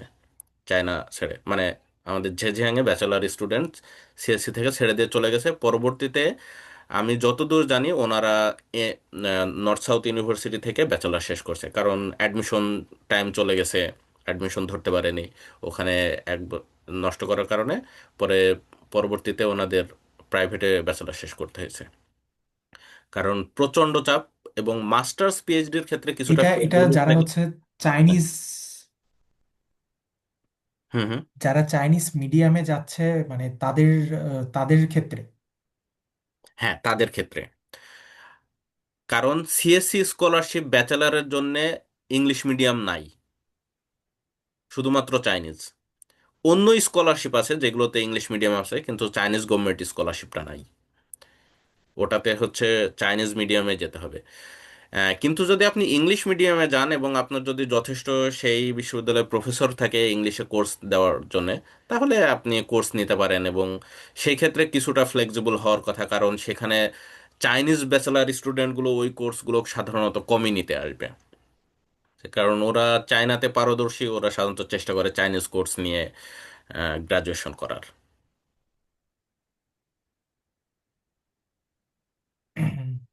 জি, বুঝতে আচ্ছা, পারছি। আমরা এর পরবর্তী প্রশ্নে যেতে পারি। যে আসসালামু আলাইকুম ভাই, যাদের সিজি কম, উনি একটা রেঞ্জ দিয়ে দিছেন যে 2.9 to 2.99, তারা কি চীনে কোথাও অ্যাডমিশন পেতে পারে, নট নেসেসারিলি সিএসসি?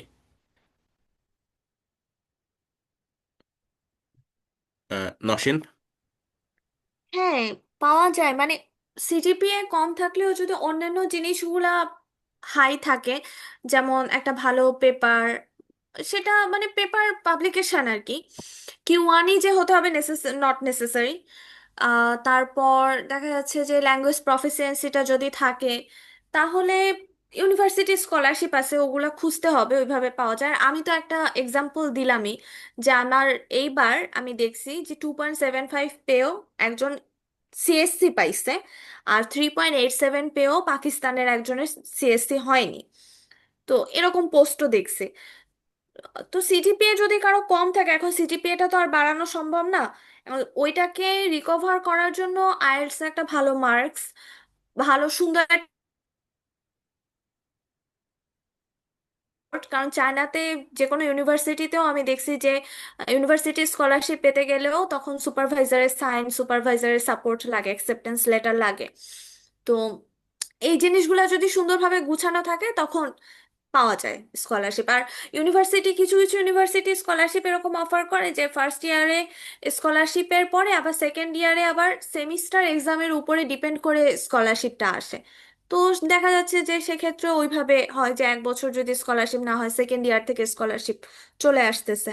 তো হ্যাঁ, অনেক ধরনের ব্যাপারই আছে এখানে, বাট চেষ্টা করা যায়, চেষ্টা তো করতেই হয়।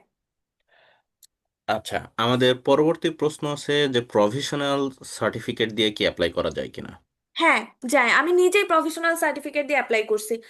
আমার প্রথমে হচ্ছে মানে পিপিসি ছিল আমার কাছে, ওইটা দিয়ে অ্যাপ্লাই করছিলাম, বাট নোটারাইজড লাগবে, মানে কালার কপি নোটারাইজড করে ওটা স্ক্যান করে দিতে হয়েছে। পরে এখানে আসার পর যখন রেজিস্ট্রেশন করছি, মানে যে জিয়াঙে আসার পর তখন মেইন সার্টিফিকেট দিছি। আর উম, তো মানে কোনো একটা অ্যাডমিশন নোটিশ যদি থাকে তখন তো মেইন সার্টিফিকেটটা তোলাই যায়, তো প্রবলেম হয় না। আচ্ছা। আচ্ছা, আপনার প্রশ্ন জিজ্ঞেস করতে পারেন। আমার কিছু প্রশ্ন হচ্ছে যে তুমি যখন চায়নাতে আবেদন করছিলা, তুমি কয়টা বিশ্ববিদ্যালয়ে আবেদন করছিলা?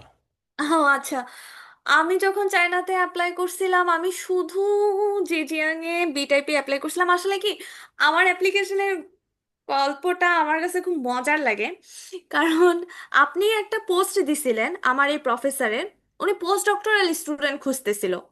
তো ওই সময় হচ্ছে আমি দেখছিলাম যে আমার তো থিসিস ছিল মলিকুলার ডাইনামিক্সের উপরে। তো আমার থিসিসে আমি যে যে সফটওয়্যার নিয়ে কাজ করছি, প্রফেসর পোস্ট ডক্টরাল স্টুডেন্ট খুঁজতেছে সেই সব সফটওয়্যার রিলেটেড কাজের জন্য। তো আমি দেখা গেছে এটা আউট অফ কিউরিসিটি নিয়ে আমি একটা সুন্দর ইমেল লিখে ওনাকে দিছিলাম। আমি জানতাম যে উনি পোস্ট ডক স্টুডেন্ট খুঁজতেছে, আমাকে নিতে পারবে না।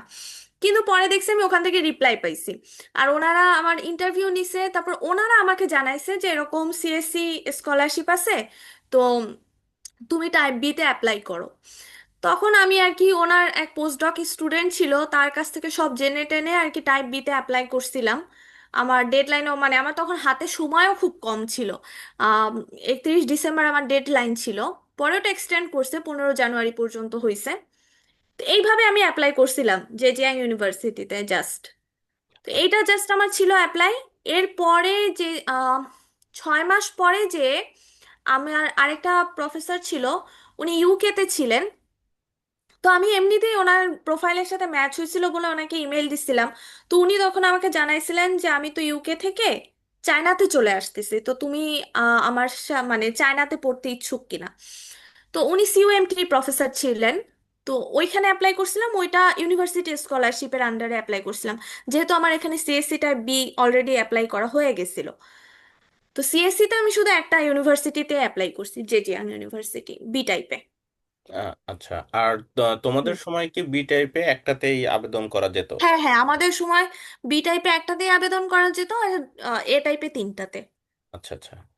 আচ্ছা, এটা এটা এটা মনে হয় চেঞ্জ করছে 21-22 সাল থেকে, নাকি না এরকম কিছু একটা? কারণ আমাদের এটা সময় ঠিক। ছিল হচ্ছে বি টাইপের তিনটাতে আবেদন করা যাবে, আর এটা ও। একই রকমই ছিল আগে থেকেই। ও। ওয়াও।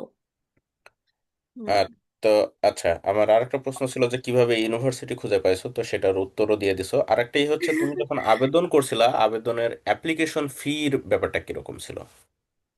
800 RMB দেয়া লাগছে আমার জেজিয়াং ইউনিভার্সিটিতে অ্যাপ্লাইয়ের জন্য। বাট সিএসসি এ টাইপের যদি কেউ অ্যাপ্লাই করে তার অ্যাপ্লিকেশন ফি দেওয়া লাগবে না, আর এয়ার ফেয়ারটাও কভার হয়ে যায় আচ্ছা আসা যাওয়ার একবারের। হুম। আচ্ছা আচ্ছা। তো আমার দেয়া লাগছে 800 RMB। আচ্ছা, এখন চায়নাতে অ্যাপ্লিকেশন ফিটা দিছিলা কিভাবে? চায়নাতে অ্যাপ্লিকেশন ফিটা দিছিলাম এক বড় ভাইকে। আর তার বাংলাদেশি অ্যাকাউন্টে টাকাটা পাঠিয়ে দিছিলাম। হুম, হুম। তারপর হচ্ছে উনি মানে এখান থেকে আলিপে দিয়ে উনি টাকাটা পে করে দিছিলেন আমার। আচ্ছা। মানে সেই ক্ষেত্রে আমার তো মানে অ্যাকাউন্টে পাসওয়ার্ড দেওয়া লাগছিল ইসে হুম হুম অ্যাপ্লিকেশন পোর্টালের হুম হুম। অ্যাকাউন্ট পাসওয়ার্ড, তো ওইখানে উনি যে স্ক্যান করে আর কি দিয়ে দিছিলেন। আরেকটার পেমেন্ট মনে হয় আমি আপনাকে দিয়ে করাইছি, আমি আপনার কোনটা? মারফতে। হ্যাঁ। কোনটা, ডরমিটরি নাকি? ডরমেটরিটা সিইউএমটির যেটা ছিল অ্যাপ্লিকেশন ফি, আচ্ছা। ওইটাও আপনাকে দিয়ে দিছিলাম। ও আচ্ছা, মানে হুম। এটা এটা হচ্ছে যারা আছেন, এটা একটা অসুবিধা যারা বাংলাদেশে আছেন। হ্যাঁ। কারণ বাংলাদেশ থেকে আসলে অ্যাপ্লিকেশন ফিটা দেওয়ার জন্য যেসব ব্যাংকগুলো ওই টাকাটা ট্রান্সফার করে, ওরা খুবই জটিল করে বিষয়টা। যে কারণে অনেক ছাত্রছাত্রী আছে অ্যাপ্লিকেশন ফির টাকাটা দিতে পারে না। এই জন্য আপনারা যারা আবেদন করবেন, চেষ্টা করবেন যে ওখানে যারা আছে পরিচিত এরকম কারোর সাথে যোগাযোগ করে অ্যাপ্লিকেশন ফি দেওয়ার জন্য, সেক্ষেত্রে আপনি তাদেরকে বাংলাদেশে টাকাটা দিয়ে দিলেন। আর এটা একটা ভালো একটা মাধ্যম, কারণ ওখানে হ্যাঁ, এই এটার অ্যাপ্লিকেশন সাথে সাথে ফিটা। টাকাটা চলে যায়। হুম। হ্যাঁ। আচ্ছা, আমাদের একজন হাত রেঞ্জ করছে, আমি আপনার প্রশ্নে আসব, একটু অপেক্ষা করেন, আমার আর দুইটা প্রশ্ন আছে। আরেকটা হচ্ছে, ফারিয়া, ওখানে যেহেতু তুমি একটা মেয়ে, হ্যাঁ। ঠিক আছে, তো মেয়ে হিসেবে তুমি ওখানে সেফটির বিষয়টা কিভাবে দেখো? এটা তো আসলে কাইন্ড অফ আমার কাছে মনে হয় যে হেভেনে আসি। এটা চিন্তাই করা যায় না বাংলাদেশের তুলনায়। আমার নিজের দেশ যে সিকিউরিটি দিতে পারেনি, দূরের একটা দেশ, ভিন্ন ভাষার মানুষজন তারা যেভাবে ওয়ার্ম টু ওয়েলকাম করতেছে প্রতিনিয়ত, আর যে পরিমাণ সেফটি দিচ্ছে, সিকিউরিটি দিচ্ছে, এটা আর কি অ্যামেজিং। এটাকে ভাষায় বর্ণনা করার মতো না। এখানে এমন, আমি যদি বলি যে আমি সারা রাত যদি বাইরে থাকি, আমি সারা রাত বাইরে থাকলেও আমি সেফ, সিকিউরড। তো মানে আমার মনে হয় এই একটা কথাই এনাফ বলার জন্য। আর একটা জিনিস সেটা হচ্ছে কি, আমি বাইকে যদি আপনি মানে চাবি দিয়ে বাইকও রেখে আসি, ওই বাইক 7 দিন পর্যন্ত ওই জায়গায় ওইভাবেই থাকবে।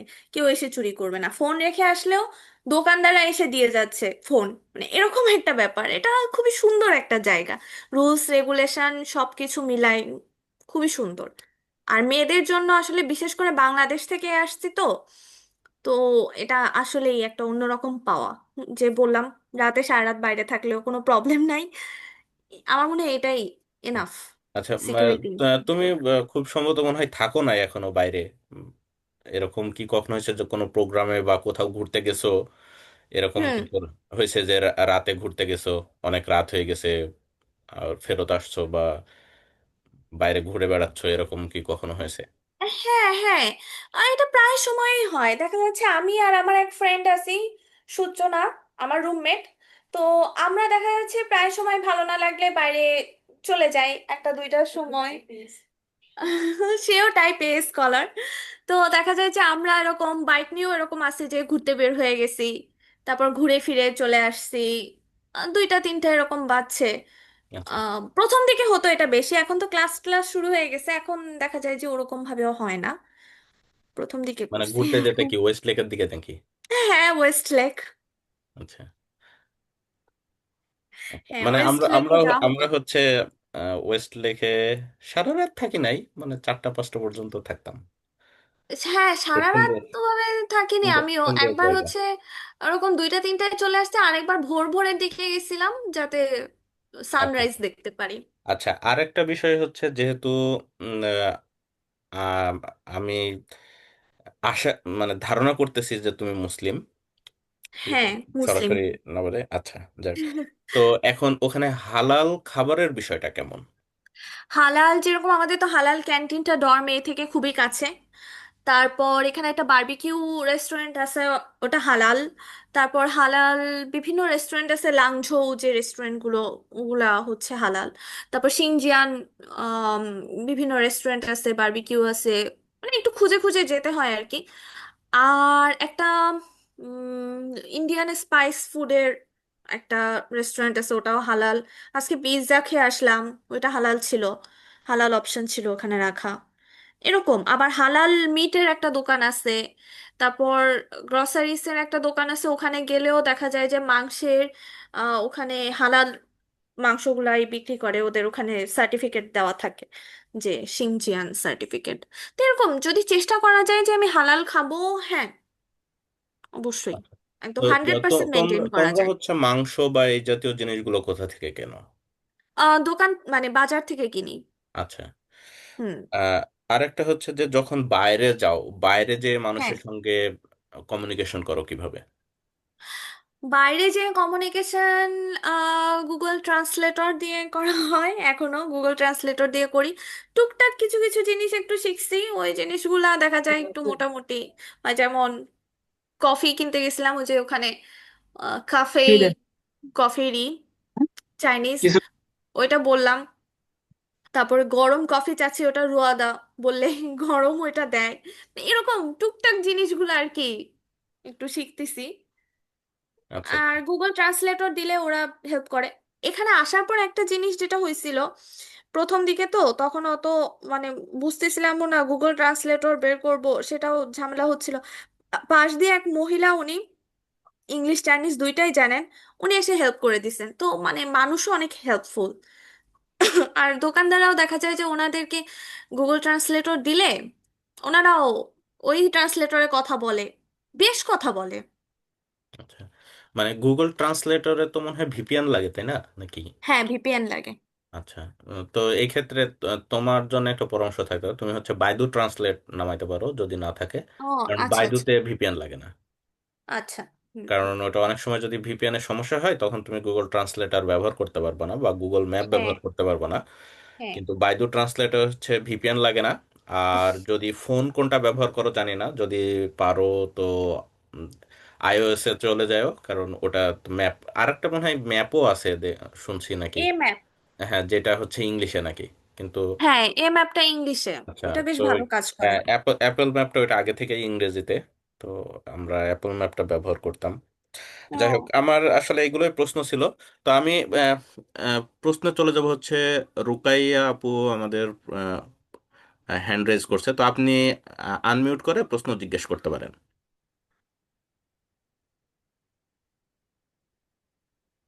আসসালামু আলাইকুম ভাইয়া এবং আপু, আমার প্রশ্ন হচ্ছে যে রিসার্চ প্রপোজাল যখন লিখবো ওটা কি হচ্ছে মানে আমার থিসিস টপিকের সাথে মিল রেখে কি লিখতে পারি, নাকি হচ্ছে আমাকে নতুন কোনো টপিক নিয়ে চিন্তা ভাবনা করে লিখতে হবে?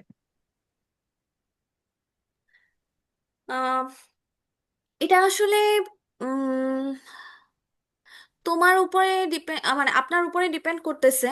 আর ব্যাপারটা হচ্ছে যে আপনি যদি থিসিসের সাথে রিলেটেড প্রফেসর খোঁজেন, তাহলে তো মানে থিসিস রিলেটেডই হবে। আর না হলে প্রফেসরের আলাদা জোন হলে তখন প্রফেসরের ওই ল্যাবে যেরকম স্কোপ সেই অনুযায়ী রিসার্চ প্রপোজালটা লিখতে হয়।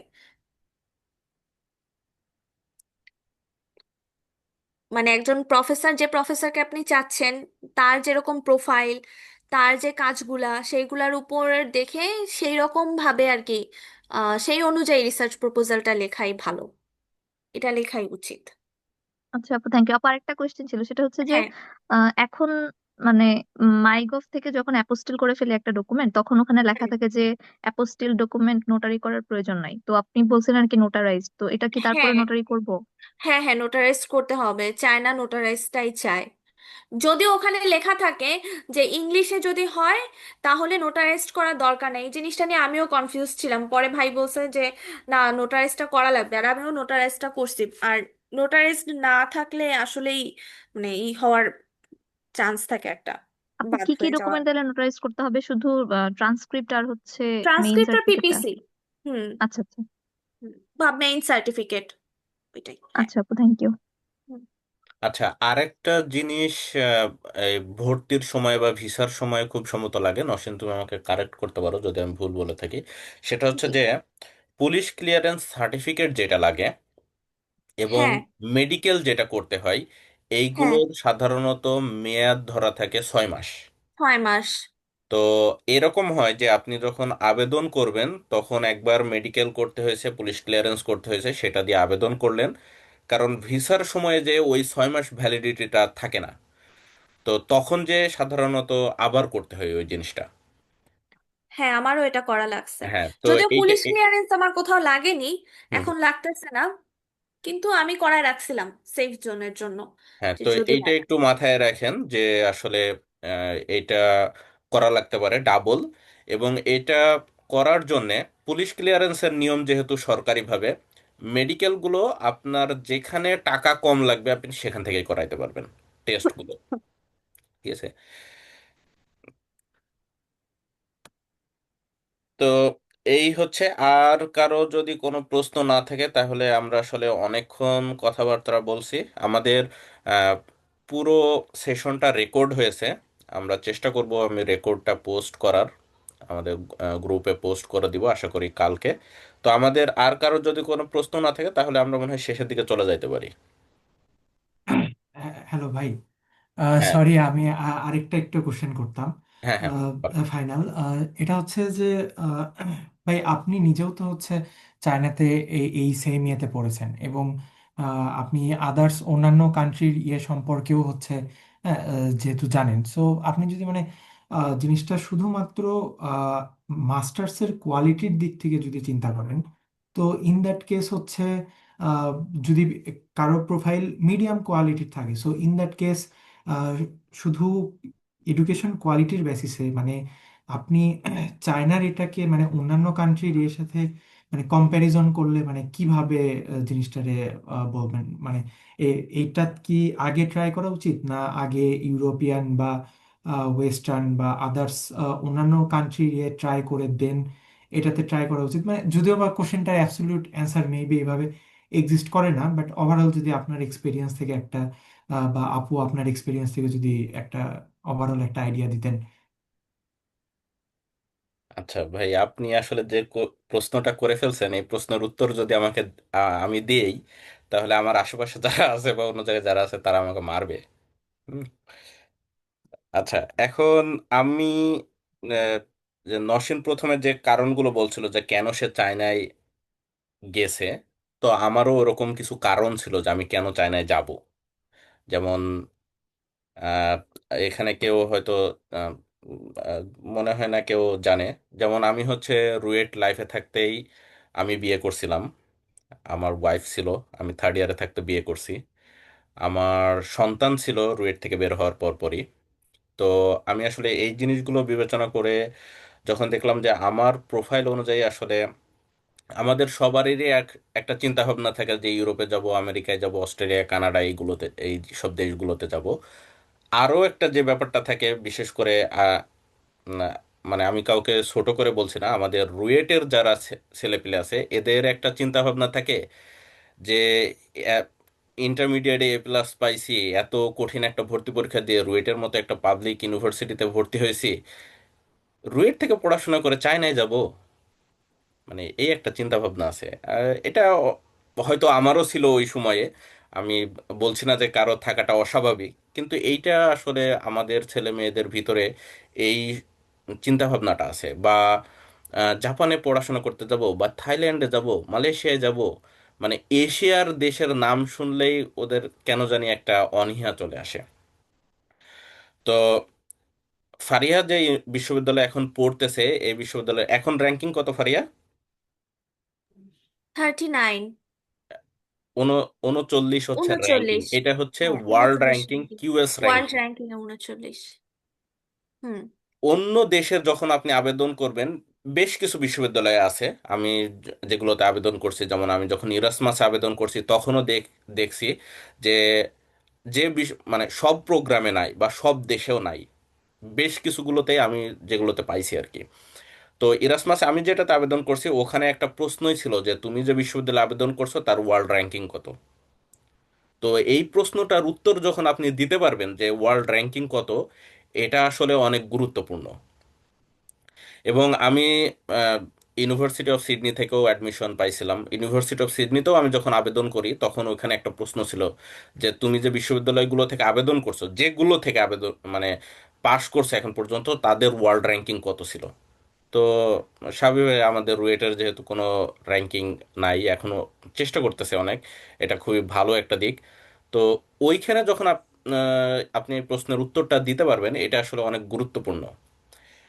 এবং আমি চায়নাতে, সরি, আমি যখন আমেরিকাতে, যখন আমি যে বিশ্ববিদ্যালয়ে এখন আছি এই বিশ্ববিদ্যালয়ে যখন আবেদন করি, তো আমার প্রফেসর যে ছিল, মানে প্রফেসর, মানে এখনো আছে, উনি জীবিত আছে, জীবিত থাকুক।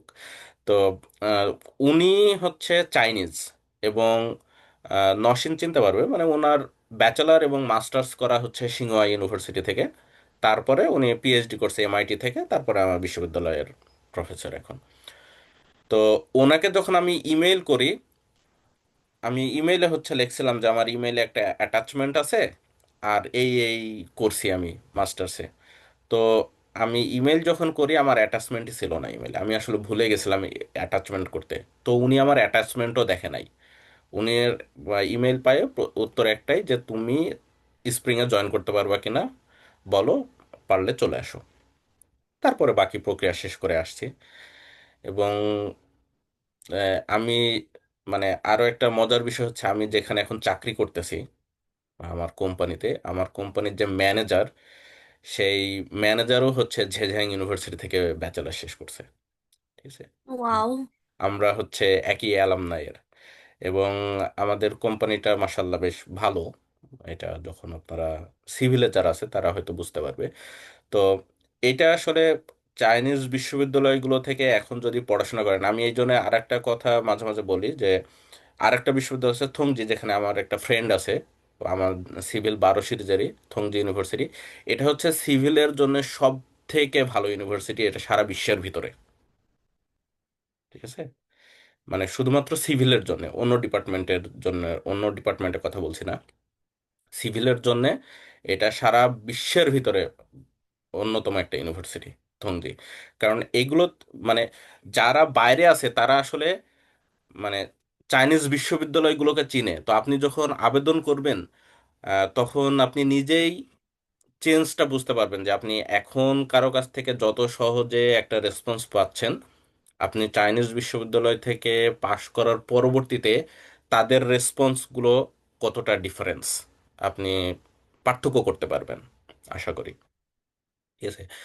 তো আমি চায়না পর্যন্ত গেছি রুয়েট নিয়ে।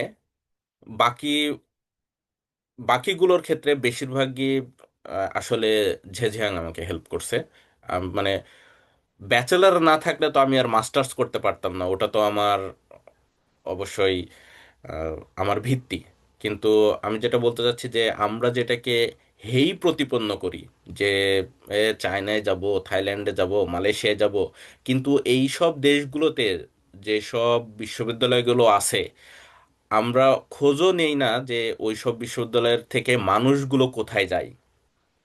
ঠিক আছে।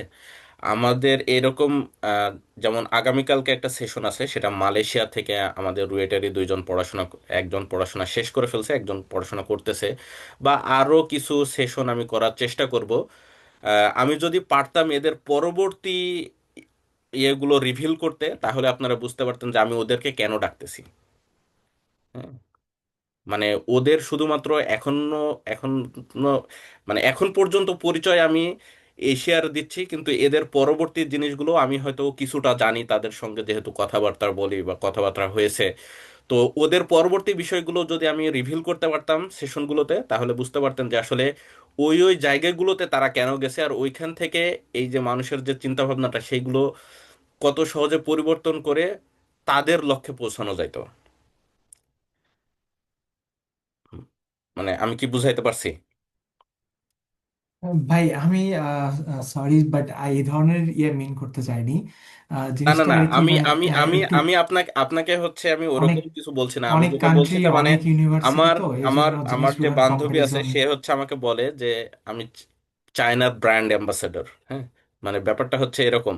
তো আমি আসলে যদি বেশি গুণগান বলি তাহলে আমার এখানে যারা আছে তারা আমার ধরে পিটাবে ধরে। তো এই জন্য আমি ওইসবে যাচ্ছি না। আমি যেটা আপনার প্রশ্নের উত্তরের জন্য বলছি যে আপনি যদি চায়নার যে কোনো বিশ্ববিদ্যালয় থেকে পাশ করেন এবং পরবর্তীতে যদি আপনি অন্য কোনো দেশে যেতে চান, তাহলে আপনারকে যতটা সুন্দরভাবে অন্য দেশগুলো গ্রহণ করবে, বাংলাদেশ থেকে সেই সব বিশ্ববিদ্যালয় বা দেশে যাওয়ার জন্য হয়তো আপনাকে একটু বেশি কষ্ট করা লাগতে পারে। ঠিক আছে, চায়না থেকে যাওয়ার জন্য হয়তো আপনার একটু কম কষ্ট করা লাগবে, যেহেতু তারা বিশ্ববিদ্যালয়গুলো চিনে বা তাদের শিক্ষা ব্যবস্থাগুলো এখন পরিচিত অনেক।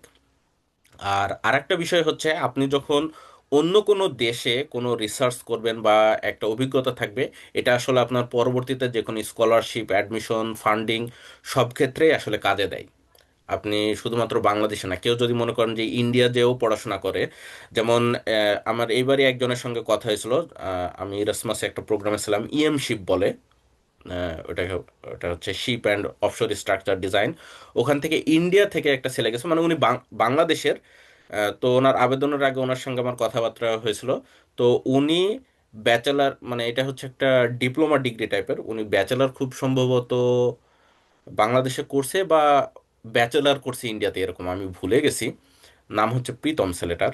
তো ও হচ্ছে ইন্ডিয়া থেকে করে আম, ইরাসমাসে চলে গেছে।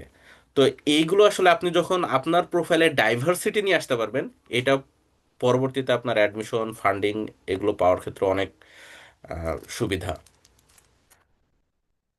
ওকে ভাই, থ্যাংক ইউ। আচ্ছা, আমরা আসলে অনেকক্ষণ গল্প করলাম, আমি মনে হয় ফারিয়ার থেকে বেশি গল্প করে ফেলছি। তো আমি ধন্যবাদ জানাই যে আমাদের যারা আহ, শ্রোতা ছিলেন আজকে সবাইকে, এবং বিশেষভাবে ধন্যবাদ জানাচ্ছি আমাদের আজকের স্পিকার নসীন আঞ্জুম ফারিয়াকে তার মূল্যবান বক্তব্য রাখার জন্য এবং অনেক গুরুত্বপূর্ণ তথ্য আমাদের মাঝে শেয়ার করার জন্য। হুম, আর থ্যাংক ইউ সেই ভাইয়া। সাথে আমি আমাদের যারা শ্রোতা আছেন বা যারা ভিডিওটা দেখবেন তাদেরকে আমন্ত্রণ জানাচ্ছি আমাদের আগামীকালকে একই সময়ে, বাংলাদেশ সময় রাত 9টায় মালয়েশিয়ার উপরে আমরা কথা বলার চেষ্টা করব। তো আপনাদের যাদের আগ্রহ আছে, আমি আহ্বান করব যে আপনারা সেশনে জয়েন করবেন। আপনাদের কোনো প্রশ্ন থাকলে আপনারা করবেন। মালয়েশিয়ার সম্পর্কে আমার ধারণা একেবারে নাই বললেই চলে। তো সেই সেশনটা আসলে আমার জন্যও নতুন, আমিও অনেক কিছু হয়তো জানতে পারবো। আমি চায়না সম্পর্কে ফারিয়াকে বাদে আসলে আমিও নিজে বেশি হয়তো বলে ফেলছি, কারণ আমিও ওখানে ছিলাম, টুকটাক কিছু আমিও হুম, জানি, এই জন্য আমি জি বলতে ভাইয়া। পারছি। কিন্তু হুম মালয়েশিয়াতে আমি নিজেও থাকি নাই, এই জন্য আপনাদের যে প্রশ্নগুলো থাকবেন সেগুলো আসলে আমাদের স্পিকাররাই ভালো বলতে পারবে। তাদের, তারা যেহেতু সেখানে থাকছে, তারা ভালো উত্তর দিতে পারবে। তো এই আহ্বান জানাচ্ছি। তো নওশিন, তুমি কি কিছু বলবা শেষে? তারপর আমরা শেষ করে ফেলবো। হুম। আচ্ছা, আমি আর কি এটাই বলবো যে চায়নার ব্যাপারে যদি অ্যাপ্লিকেশনের ব্যাপারে কারোর যদি আগ্রহ থেকে থাকে তাহলে যেন এখনই শুরু করে দেয় প্রফেসর ফাইন্ড করা, অ্যাকসেপ্টেন্স লেটার জোগাড় করা, কারণ এখন অ্যাপ্লিকেশন পিরিয়ড চলতেছে। এটাই। আর কম সিজিপিএ থাকলেও আমি কাউকে হতাশ হতে বলবো না। আমার সিজিপিও জাস্ট 3+ ছিল। তো আমিও মানে প্রফেসরের কাছ থেকে অনেক বেশি অ্যাপ্রিসিয়েশন পাইছি আমার থিসিসের কাজের জন্য, অন্য কাজের জন্য। তো এইটাই আর কি। এই আচ্ছা, এইটুকুই। আর আরেকটা হচ্ছে, যদি কেউ তোমার সঙ্গে যদি যোগাযোগ করতে চায় তার মাধ্যমটা হ্যাঁ। কেমন হবে? আমার ফেসবুক আইডিতে মানে মেসেঞ্জারে যোগাযোগ করলেই হবে। আচ্ছা, তো হুম। আহ, তোমার নসিন আঞ্জুম ফারিহা দিয়ে সার্চ দিলেই ফেসবুক আইডি পাওয়া যাবে। তো তাহলে আচ্ছা, যোগাযোগ করলেই হবে। আচ্ছা, তো আপনাদের যদি কারো প্রশ্ন থেকে থাকে তো আপনারা ফারিয়ার ফেসবুক আইডি সার্চ করে যোগাযোগ করতে পারেন। আপনাদের যেটা প্রশ্ন আছে, আপনাদের পরিচয় দিয়ে আপনাদের প্রশ্ন করলে তাহলে দেখা যাবে যে নওশীন তার সময় পাওয়া সাপেক্ষে আপনাদের সঙ্গে আপনাদের প্রশ্নের উত্তর দেওয়ার চেষ্টা করবে। হুম। তো অসংখ্য ধন্যবাদ সকলকে আজকের অনুষ্ঠানে যোগদান করার জন্য। সেই সাথে ধন্যবাদ নওশীনকে তার মূল্যবান সময় থেকে আমাদের বেশ কিছু পরামর্শমূলক এবং গুরুত্বপূর্ণ তথ্য আমাদের মাঝে শেয়ার করার জন্য। তো আগামীকালকে সেশনে আশা করি সকলে জয়েন করবেন সেই আহ্বান জানিয়ে আজকে আমাদের অনুষ্ঠান এখানে শেষ করতেছি। ধন্যবাদ সবাইকে। আসসালামু আলাইকুম।